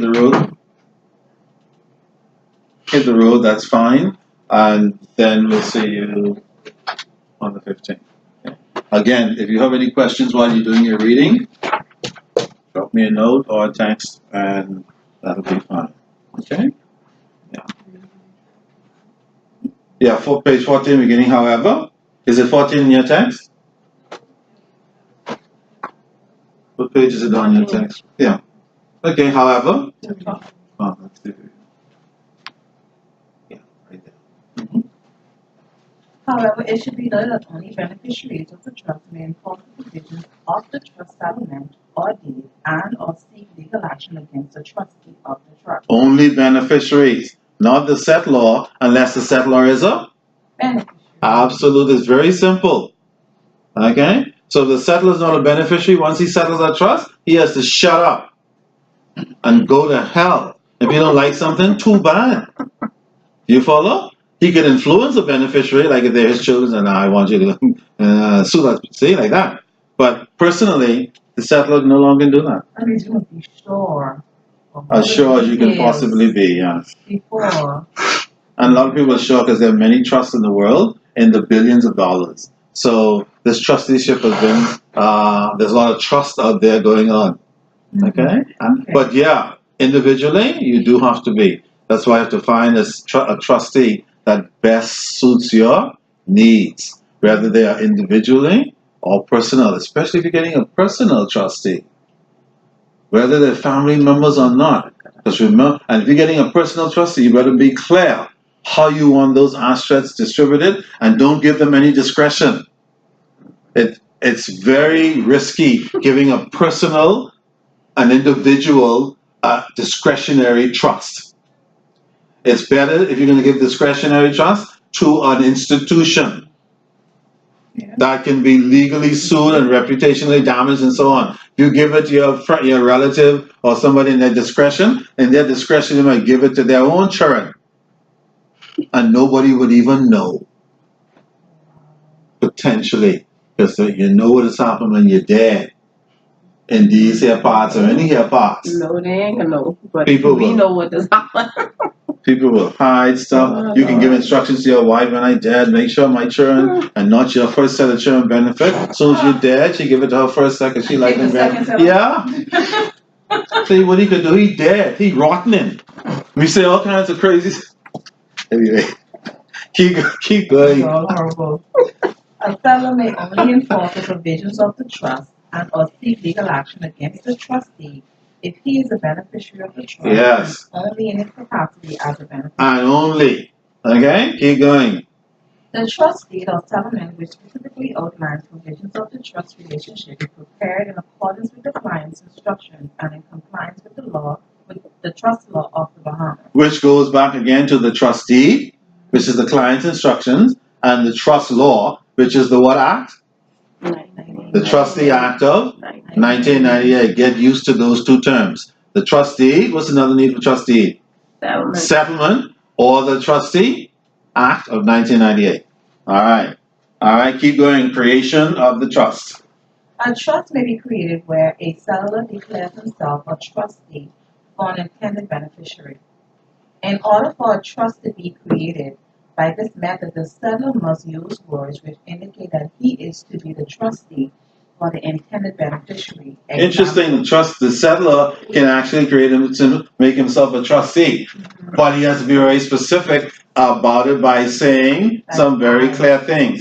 Now, we don't see this too often, where the trustee, the settler, is a trustee. But the point is, it could be done. In what cases would that need to be done? Where a trustee wants a settler, take care. Okay. Where a settler wants to maintain control over the legal and equitable, access to the assets. So in a case where a settler does not want to transfer legal title to someone else called a trustee, the settler will make himself a trustee.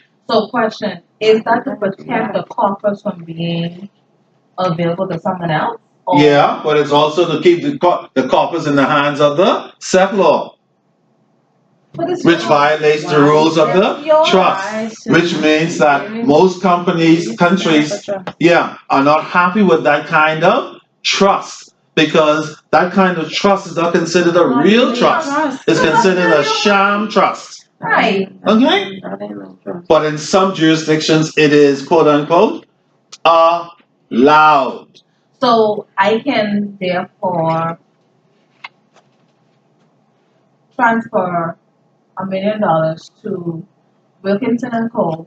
and have me as a trustee as well? Yes, under this provision.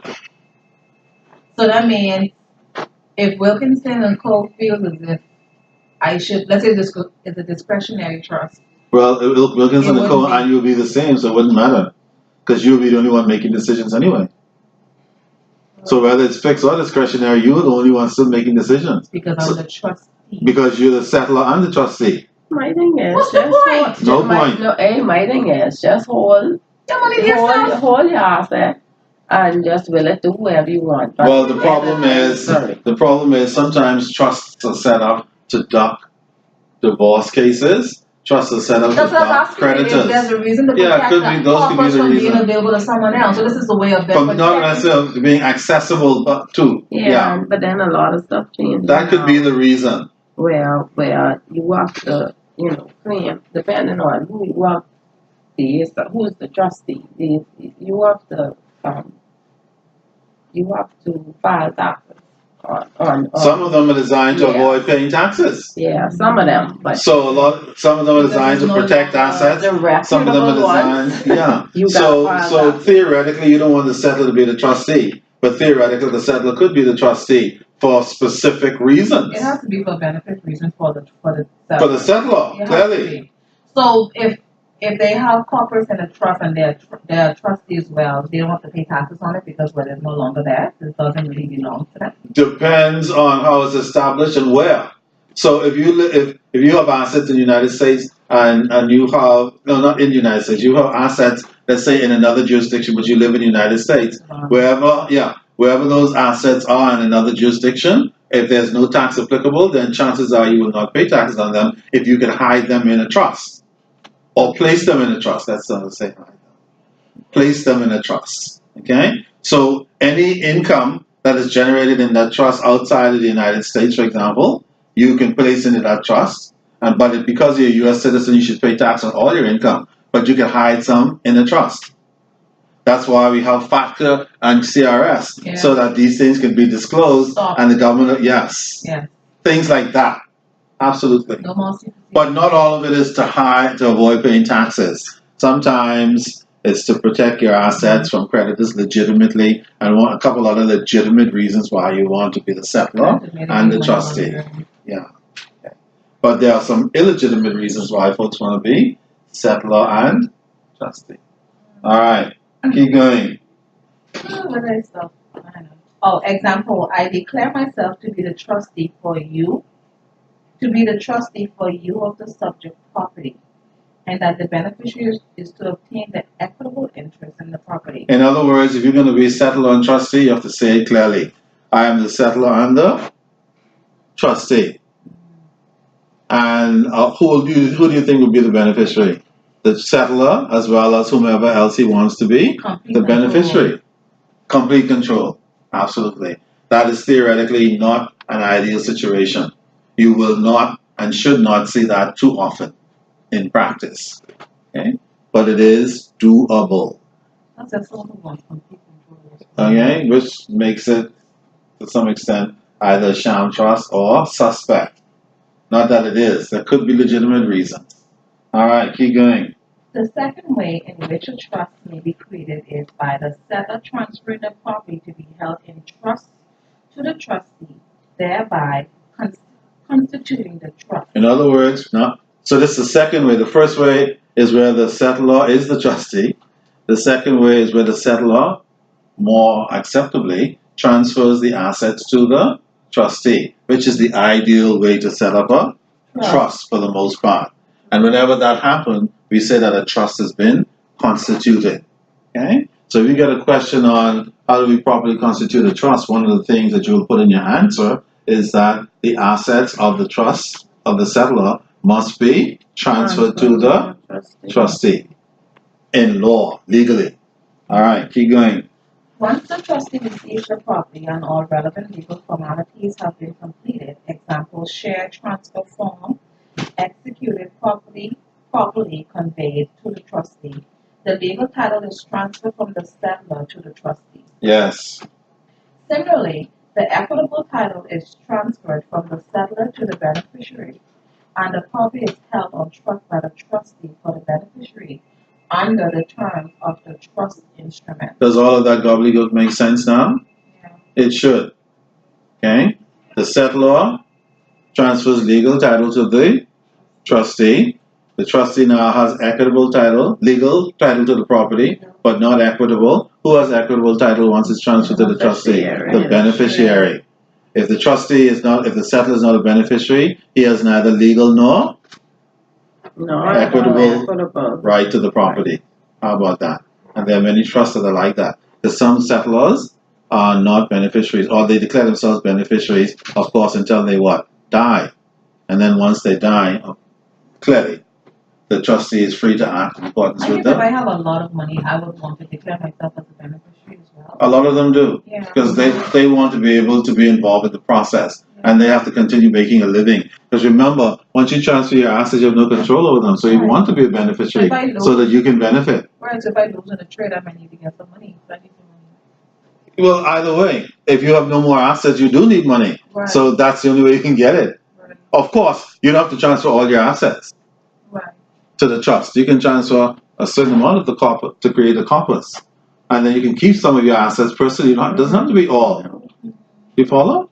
By all means. So it just depends. And even if you keep some, you can still declare yourself a beneficiary to be involved in the whole process. So you benefit from your assets that you keep, and you benefit from the assets in trust. Okay, keep going. So you see, a lot of money is a big responsibility, isn't it? All of a sudden, like, oh man. Okay, keep going. Yes. In order for a trust to be created, the three certainties must exist and be satisfied. And you must know these certainties. I'll be shocked if you get a question in your examination that does not involve these three certainties. Because without them, you cannot properly constitute, see that word? A trust. You must have these three things in order to properly constitute or create a trust. All right, certainty number one. Certainty of intention. Okay. Words must be used indicating an intention to create a trust. So if you create a trust and you don't suggest in it that you're creating a trust, then chances are that certainty is not met and you don't have legally, somebody could contest it and say this trust is not a real trust because that certainty is not there. And you could lose that case and have that trust declared a sham trust. And so the bridge throw it out. Then the settlor is back to square one. And the beneficiary is in a tizzy. Alright. Okay, certainty number two. Certainty of object. It must be clear for whom a trust is created. Alright, for whom? Yeah. The beneficiary must be clearly stated. Now, beneficiaries aren't always clearly stated, but the initial beneficiaries must be. I have a question. Mm-hmm. So what happens if I have a trust and I have Rachel as my beneficiary Mm-hmm. and let's say, God forbid, me and her died together in a car accident. The trustee or the settlor? Me and her, the settler and the beneficiary. Yes. What happens to the corpus now? The trustee will then take the matter to court to get clearance as to who will be entitled to the trust. If you don't stipulate the trustee. If you don't stipulate, because you might say in the case in the event that beneficiary dies, the funds will go to charity or go to Rover or You some gotta other do that person. too? Yes, Yeah. Wow. that's the beauty of these things. You get to plan ahead of time. You Wow. can say Before you whatever. everything you want, you Everything. can write it down.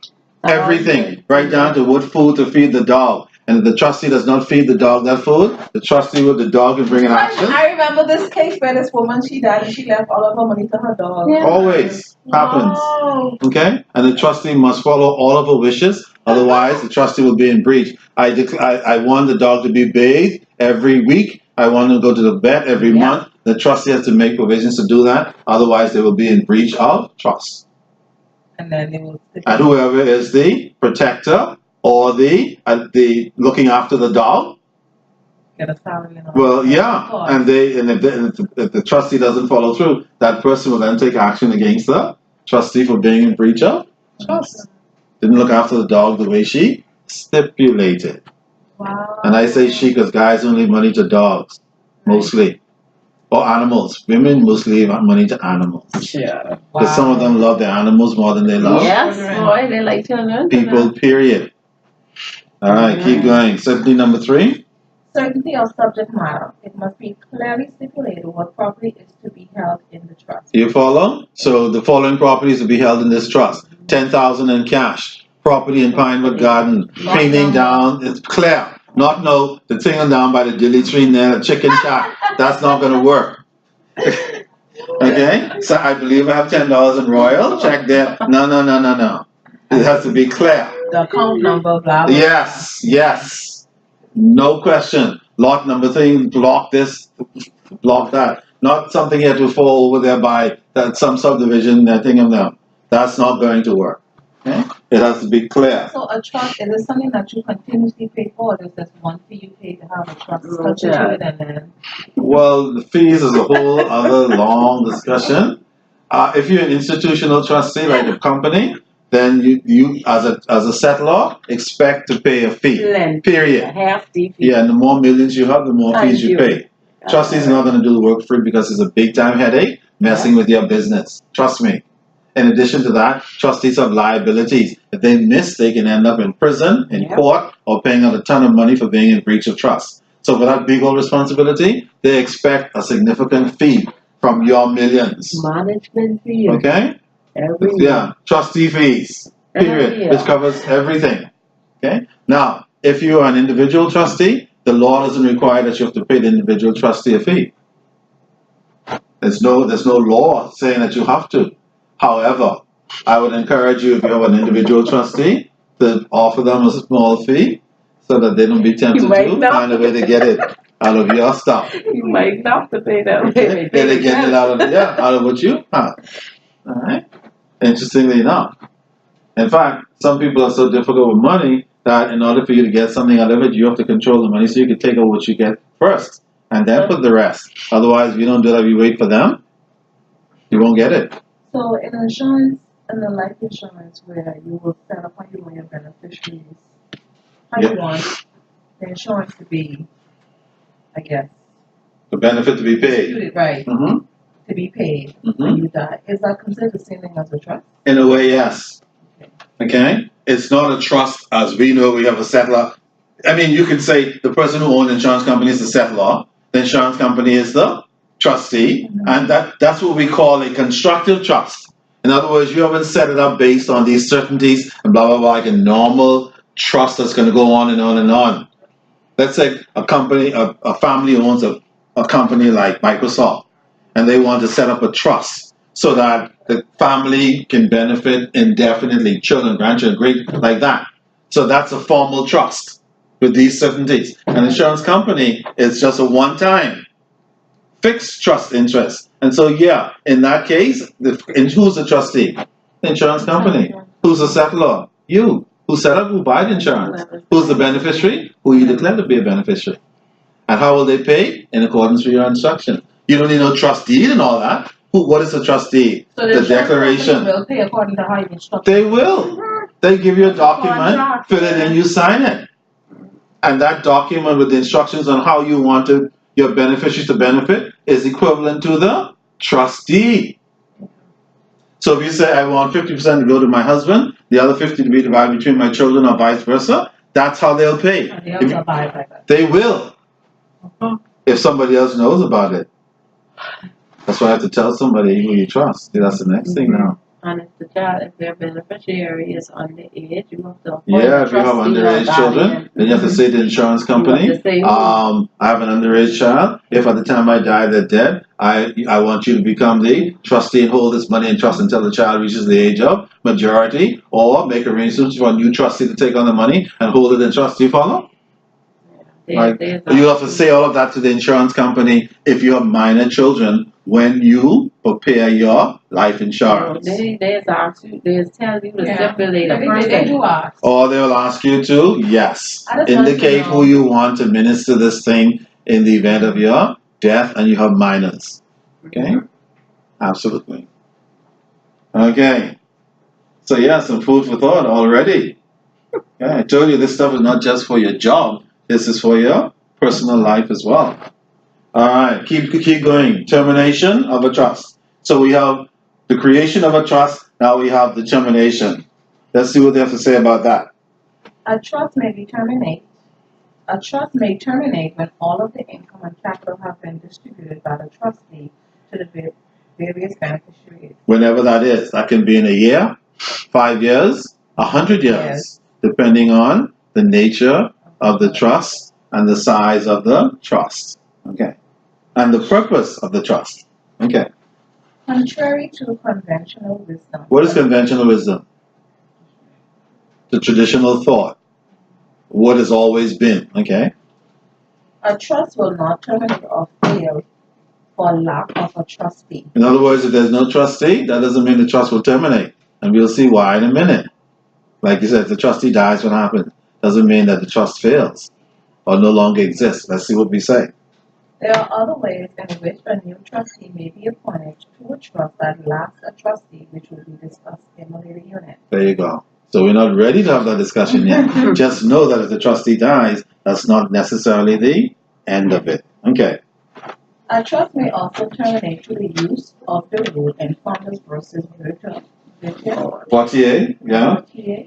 In the circumstance where a trust holds property in a trust for one beneficiary, and there are no contrary terms in the trust instrument, that beneficiary, if he is Yes, Latin sui juris. Sui juris. Yeah, which means? The requisite. I think that means. They have it right there in brackets. That's what I mean by the requisite. Oh yeah, business law. Yes, sui juris means mental and legal capacity. Yeah, you have the mental and legal capacity. If you have that ability, in other words, if you're in your right mind, okay, has the right to request that the legal title to the property be transferred to him, for which the trustee is obliged to do. In other words, according to Saunders and Vautier, if there's only one beneficiary, okay, and no other beneficiary to contest or to argue the point, then the beneficiary can then instruct the trustee to transfer the asset, like the son with the condo. If there's nothing to the contrary, and he's the only beneficiary, and the trustee does not say, don't give that boy that condo, sort of thing, then the beneficiary can say, I request that you transfer it to me. If the trustee refuses, the beneficiary can sue him to the courts, and if there's nothing to the contrary, the courts will rule in favor of the beneficiary under Saunders versus Vautier, which is why, and that's what we call a legal precedent. Even if the trustee has discretion? Even if the trustee has discretion, if the beneficiary can show that there's no other cause, okay. All right. then he can still direct the trustee. Okay. Discretion or fixed. Okay. To transfer the asset, because he can declare that I'm the sole beneficiary. There's nothing in the trustee to the contrary. Now, a court could argue that a trustee with discretion could contest this beneficiary, and maybe the trustee might even win in their discretion. But depending on the evidence as presented, the court will decide who gets to maintain the trust, whether the trust continues with the trustee acting in his discretion, or whether the trustee will be directed to turn over the asset to the beneficiary based on the preponderance of the evidence presented to the courts. So this is like case law then? Yeah, Saunders versus Vautier. So and that's the point I want to make. So now you have one case that has come up. You don't need to learn the whole case by heart. Google Saunders versus Vautier and see what the opening paragraph says. This is the case, and see what the conclusion was. And you'll see the conclusion in this case is that what? The beneficiary, not without anything to contrary, was able to get the trustee to transfer the assets over to him. That's what you need to know in terms of the case content. Not every single piece of legal position on the case. Okay? So I encourage students, read the opening aspects of the case, read the conclusion taken by the courts. That should be sufficient. Okay? All right, keep going. Has the right to request that the legal title of the property be transferred to him, for which the trustee is obliged to do. Both the legal and equitable interest in the property will be vested in the sole beneficiary, and the trust will effectively terminate. All right, so once the asset is transferred back, is transferred to the beneficiary. The beneficiary now, once again, not only has legal, equitable right, but also legal title. Once that happens in a trust, then the trust is said to be terminated. That does not happen too often, okay? But it could happen. All right, keep going. Where there is more than one beneficiary, in order for the rule in Saunders versus Whittier to apply, What is the rule in Saunders versus Vautier? all the beneficiaries must be Before you go to that, sorry, what is the rule from Saunders versus Vautier? that all must be amended on legal capacity. Not all. The beneficiary. Remember, Saunders versus Vautier only applies to the case we saw a minute ago. Yeah. That if the That's beneficiary is of sound mind Yeah. and they are the sole and only beneficiary, then they can request that the asset be transferred to them and terminate the trust. That is the gist of Saunders versus Vautier. So any reference you see to Saunders versus Vautier, that is what must come to mind in making a decision. Now we can read on. So it says when there is more than one, Yes. in order for the rule in Saunders versus Whittier to apply, all of the beneficiaries must be seizures. All. So we have 5 beneficiary and 1 is not in agreement. Dog eat your lunch. That's the point we're making. Pronounce this again. What is it? Sui Or sui juris. Sui Sui juris. Sui juris. Okay. That literally means of one jurisdiction. Juris comes from the Latin meaning jurisdiction. It's, okay, so it's a legal expression about a particular area or jurisdiction. Okay, so everybody must. Sui means I or one. So sui juris means everybody have to be of what? One mind, which means in agreement. Make sense? All right, keep going. And properly ascertain and complete as a rule, and beneficially entitled to the trust property. The rule in Saunders versus Vertier cannot apply in the case of unborn, unascertained, or unascertainable beneficiary. I know there's a bunch of legal gobbledygook, but all that means is, in order for Saunders versus Vautier to apply, the beneficiary or beneficiaries must all be in agreement. They must all be known to be beneficiaries. In other words, if an unborn child is going to be a beneficiary but they're not born yet, then that does not apply. Okay? For sure. Only those that are currently known and it's expressed to be beneficiaries. And they must all... born, you still got to wait a couple of years, eh? Or never. See? An unborn child is an unborn child. They may never be born. Never. That's true. So we cannot operate on that basis at all. Like, what about my unborn children? Well, nobody cares about them because they're not born yet. And they may never be born. Right. What makes you think you can have a child? Child, right, okay. Okay? So the current beneficiaries have to agree. All of them. And they must all have the mental capacity and be of one accord. And agree. And if they do that, then we can and say all of us have agreed that we want the trust, the $1 million to be transferred to us and shared equally. See what I mean? So the settlor may have set up the trust so that the $1 million is invested and only the income from the investment is paid out to the beneficiaries. But under Saunders versus Vautier, if all of the beneficiaries get together and say we all agree that the trust assets be transferred to us equally or otherwise, that will then, if the courts agree to that, that will then terminate the trust. So while the settlor may have wished that the trust go on and on and on and just what? Interest from the money be paid to beneficiaries, if they get together, they can shut down the trust prematurely. Under Saunders versus Vautier. You want to get that? Mm-hmm. All right, keep going. Express trust.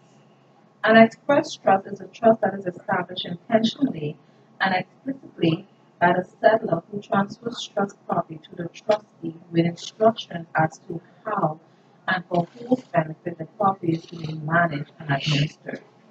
An express trust is normally set up by a formal document, a trust deed, or settlement. Remember that? The express trust only means something that the deed or settlement obviously is in writing. You do not want to have a verbal trust agreement for obvious reasons. every trust agreement that you prepare or that is done should be in writing. All right, for sure. And there are several types of trusts, we're told. Some of which we may have seen earlier. The discretionary, the non-discretionary, also known as the what? Fixed interest trust. In other words, the trustee is very clear, the settler is very clear, the trustee has no discretion. The trustee will say, this is a fixed asset, fixed interest trust. The trustee has no discretion. This is how I want it done, period. And any trustee who violates that will be in breach of trust. Okay? Then we have the discretionary trust, which allows the trustee to act with care and good judgment, but they can act outside of the directions of the settler because they have discretion. Then we have what? Part discretionary and part fixed. So some of it is discretionary, some of the agreement is fixed. Sometimes we see that. And then let's not forget about revocable. Irrevocable. Yeah, versus irrevocable. So if a trust is revocable, the settler can shut it down, call it back, close it down. But if a settler sets up an irrevocable trust, then there's nothing the settler can do, no matter what. Okay? All right, keep going. Non-discretionary or fixed interest trust. Income trust is a trust where the beneficiaries are entitled to a fixed share of the asset of the trust, normally defined by the settler of the trust. And the right to such entitlement may be enforced by the beneficiaries of that trust against the trustee. All right, so if it's fixed, if the settler is clear, there's no doubt about what the settler wants, and the beneficiaries expect that exactly as it's stated. For example, I gave $20,000 to my trustee to divide equally between my children, John and Mary. any doubt there? No. Any discretion for the trustee there? No. None. So John when get 10,000, Mary get 10,000. simple. The trustee can't say, well, Mary spent money too much, I give it 3. Only in his discretion he can do that. This is not a discretionary trust. I gave $20,000 to my trustee to move for my children, John and Mary. And to do nothing else until they reach the age of entitlement. Simple as that. All right, keep going. Discretionary trust. A discretionary trust is a trust in which the trustee has the discretion as to the payment of the income or capital, or both to the beneficiaries of the trust.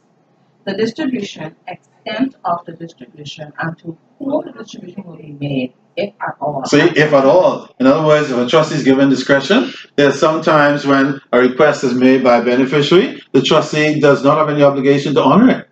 Because in their discretion, they don't think that the trustee should get that entitlement. Are these type of trusts, like discretionary trusts, are those type of trusts where people who have a lot of money will normally let a close friend or family lawyer be like the Trustee? yeah. Could maybe, depending on the level of trust they have in that person. Because I can't see Or- leaving a discretionary trust unless me and Rico is very close and she's probably the family law and I say to her, you know exactly how John is, you know exactly how Mary is. They're gonna come to you and do this, they're gonna come to you and do this. Just don't do that. Sometimes it can be risky to leave it with a family member. Sometimes it'd be better to leave it with an institution. Right. Because remember, an institution will be acting in accordance with your instructions as a Right. settler. Plus, they have to consider their legal and fiduciary responsibility to you, which a Yeah. family member will not necessarily consider because it's personal. Yeah, but I mean a family lawyer, like the company that they Lawyer. no, don't even do that. I'm not saying don't do it. Many people do it. They do leave their will and stuff with the family lawyer whom they trust. Right. But company. yeah, hopefully it'll be somebody whom you trust. And hopefully they will live up to that trust. It's hard to tell who will live up to trust. You just have to wait and see. Yeah. That's why it's important if you have beneficiaries that they know that you are leaving a will with the trusted family lawyer, So and so. just in case.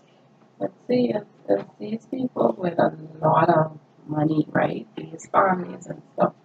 You don't want to leave it with individuals. They wouldn't necessarily do that.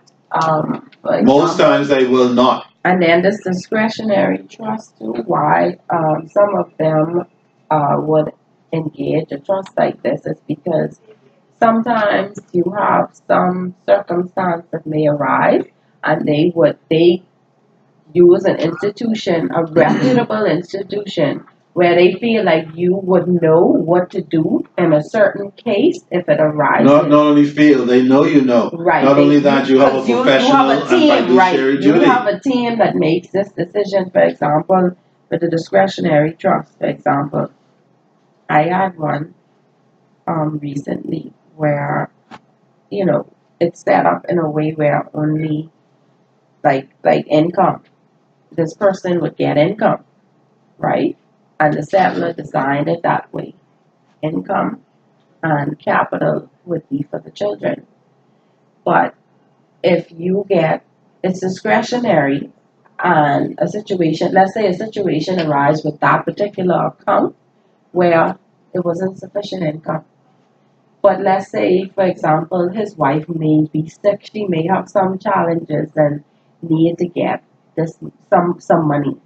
This is where that discretionary part would come in, because if you go to the trustee, there may be something that the trustee could do to assist in that regard. Well, by the mere fact that they have discretion will give them the ability to do something. Right. So instead of sticking strictly with just paying income to the wife, if there's not sufficient income, for example, and she needs another $10,000 because of an illness, in the trustee's discretion, they can then go into the capital that is there for the children and either take it out directly, take it out as a loan, transfer it in their discretion, and so on. Right. Which, if it was not in discretion, the wife would be in trouble in whatever her problems were. Right. Those are some of the benefits of having an institution as a trustee acting in their discretion. An individual handling that amount of money, it's too tempting for them to, especially with discretion. So you just don't want to do that. Okay? Plus, what happens if the individual dies? You know, it can get messy. But in an institution, institutions don't die.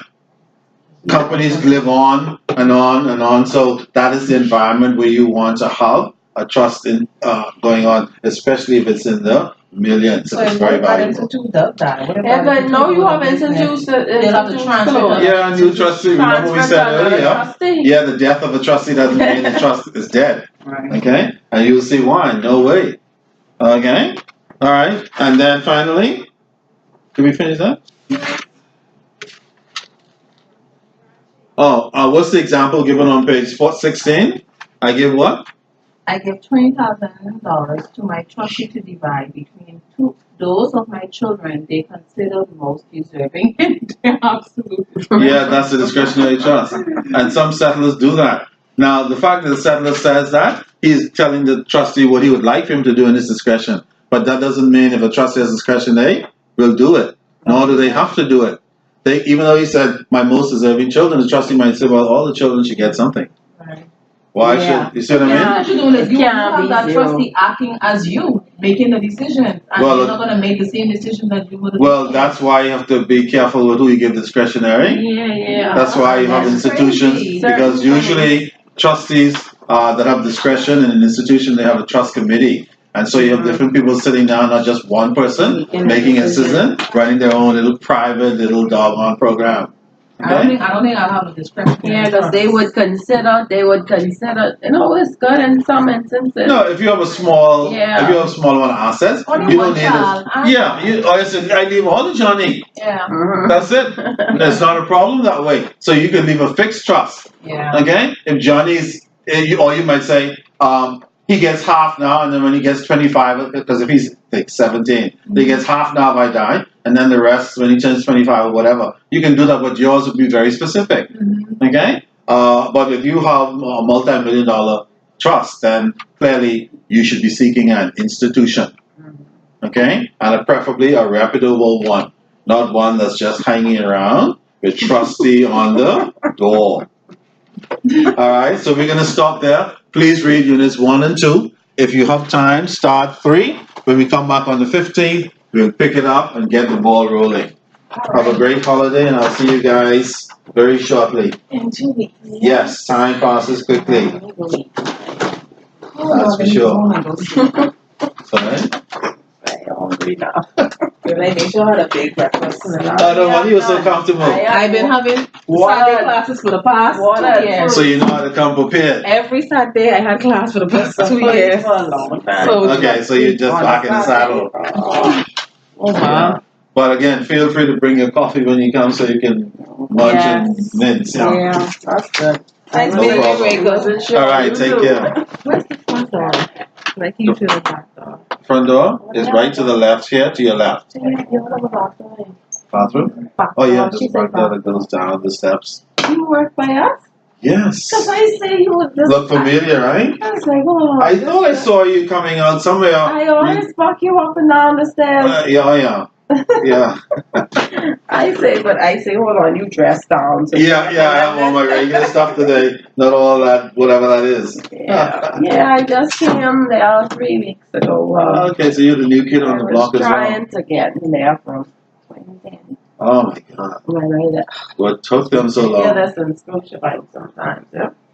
That's the foolishness. That's the politics. Yeah. Oh, There's yeah. So you shows, understand but that they word? aren't here. Yeah. I know how that goes. Yeah. I've been Unfortunately. in finance. I only took that position in Scotia Trust Finance Right. Department. Mhm. But I only took that position because I wanted to get my foot in the door. Correct. Because when I tried to get the associate position before, I didn't get it. So I got the finance position, not knowing that I was going to get stuck there. Because they didn't have, for almost 4 years, I didn't have a backup in that department. You It was got to be crazy. kidding. Yeah. It was ridiculous, yeah. and it caused me to waste all that time doing Yeah. something I had absolutely no interest in. Yeah. Unfortunately, that No happens. interest It's in. crazy. And The they knew only good this. thing is now, the only good thing is now I can pick up a financial statement and look at it and know, Yeah, make what sense to of do it, with it. but Yeah. I didn't need almost 4 years to Oh, do that, correct. I So Absolutely. it's just, so now I already finished my degree. I have a bachelor's in banking and finance private trust, Yes. but I need to refresh now that I've been from 2010. Absolutely. And this is Wasting my time, yeah. man. That's one of the problems, and sometimes the machinery moves so slowly and so impractically. Okay? Yeah. Like it's just like archaic and all, like you all need to get with it. Seriously. Historically, Scotiabank has always been known to move a little slowly. With the branch, because I used to work, I've been with Scotia for 10 years. I've only been with August and May 4 years with the trust. Yes. I've been with Scotia itself for 10 years. And I've been in the branch, I work in the branches, I work in other units, I've been all over the place.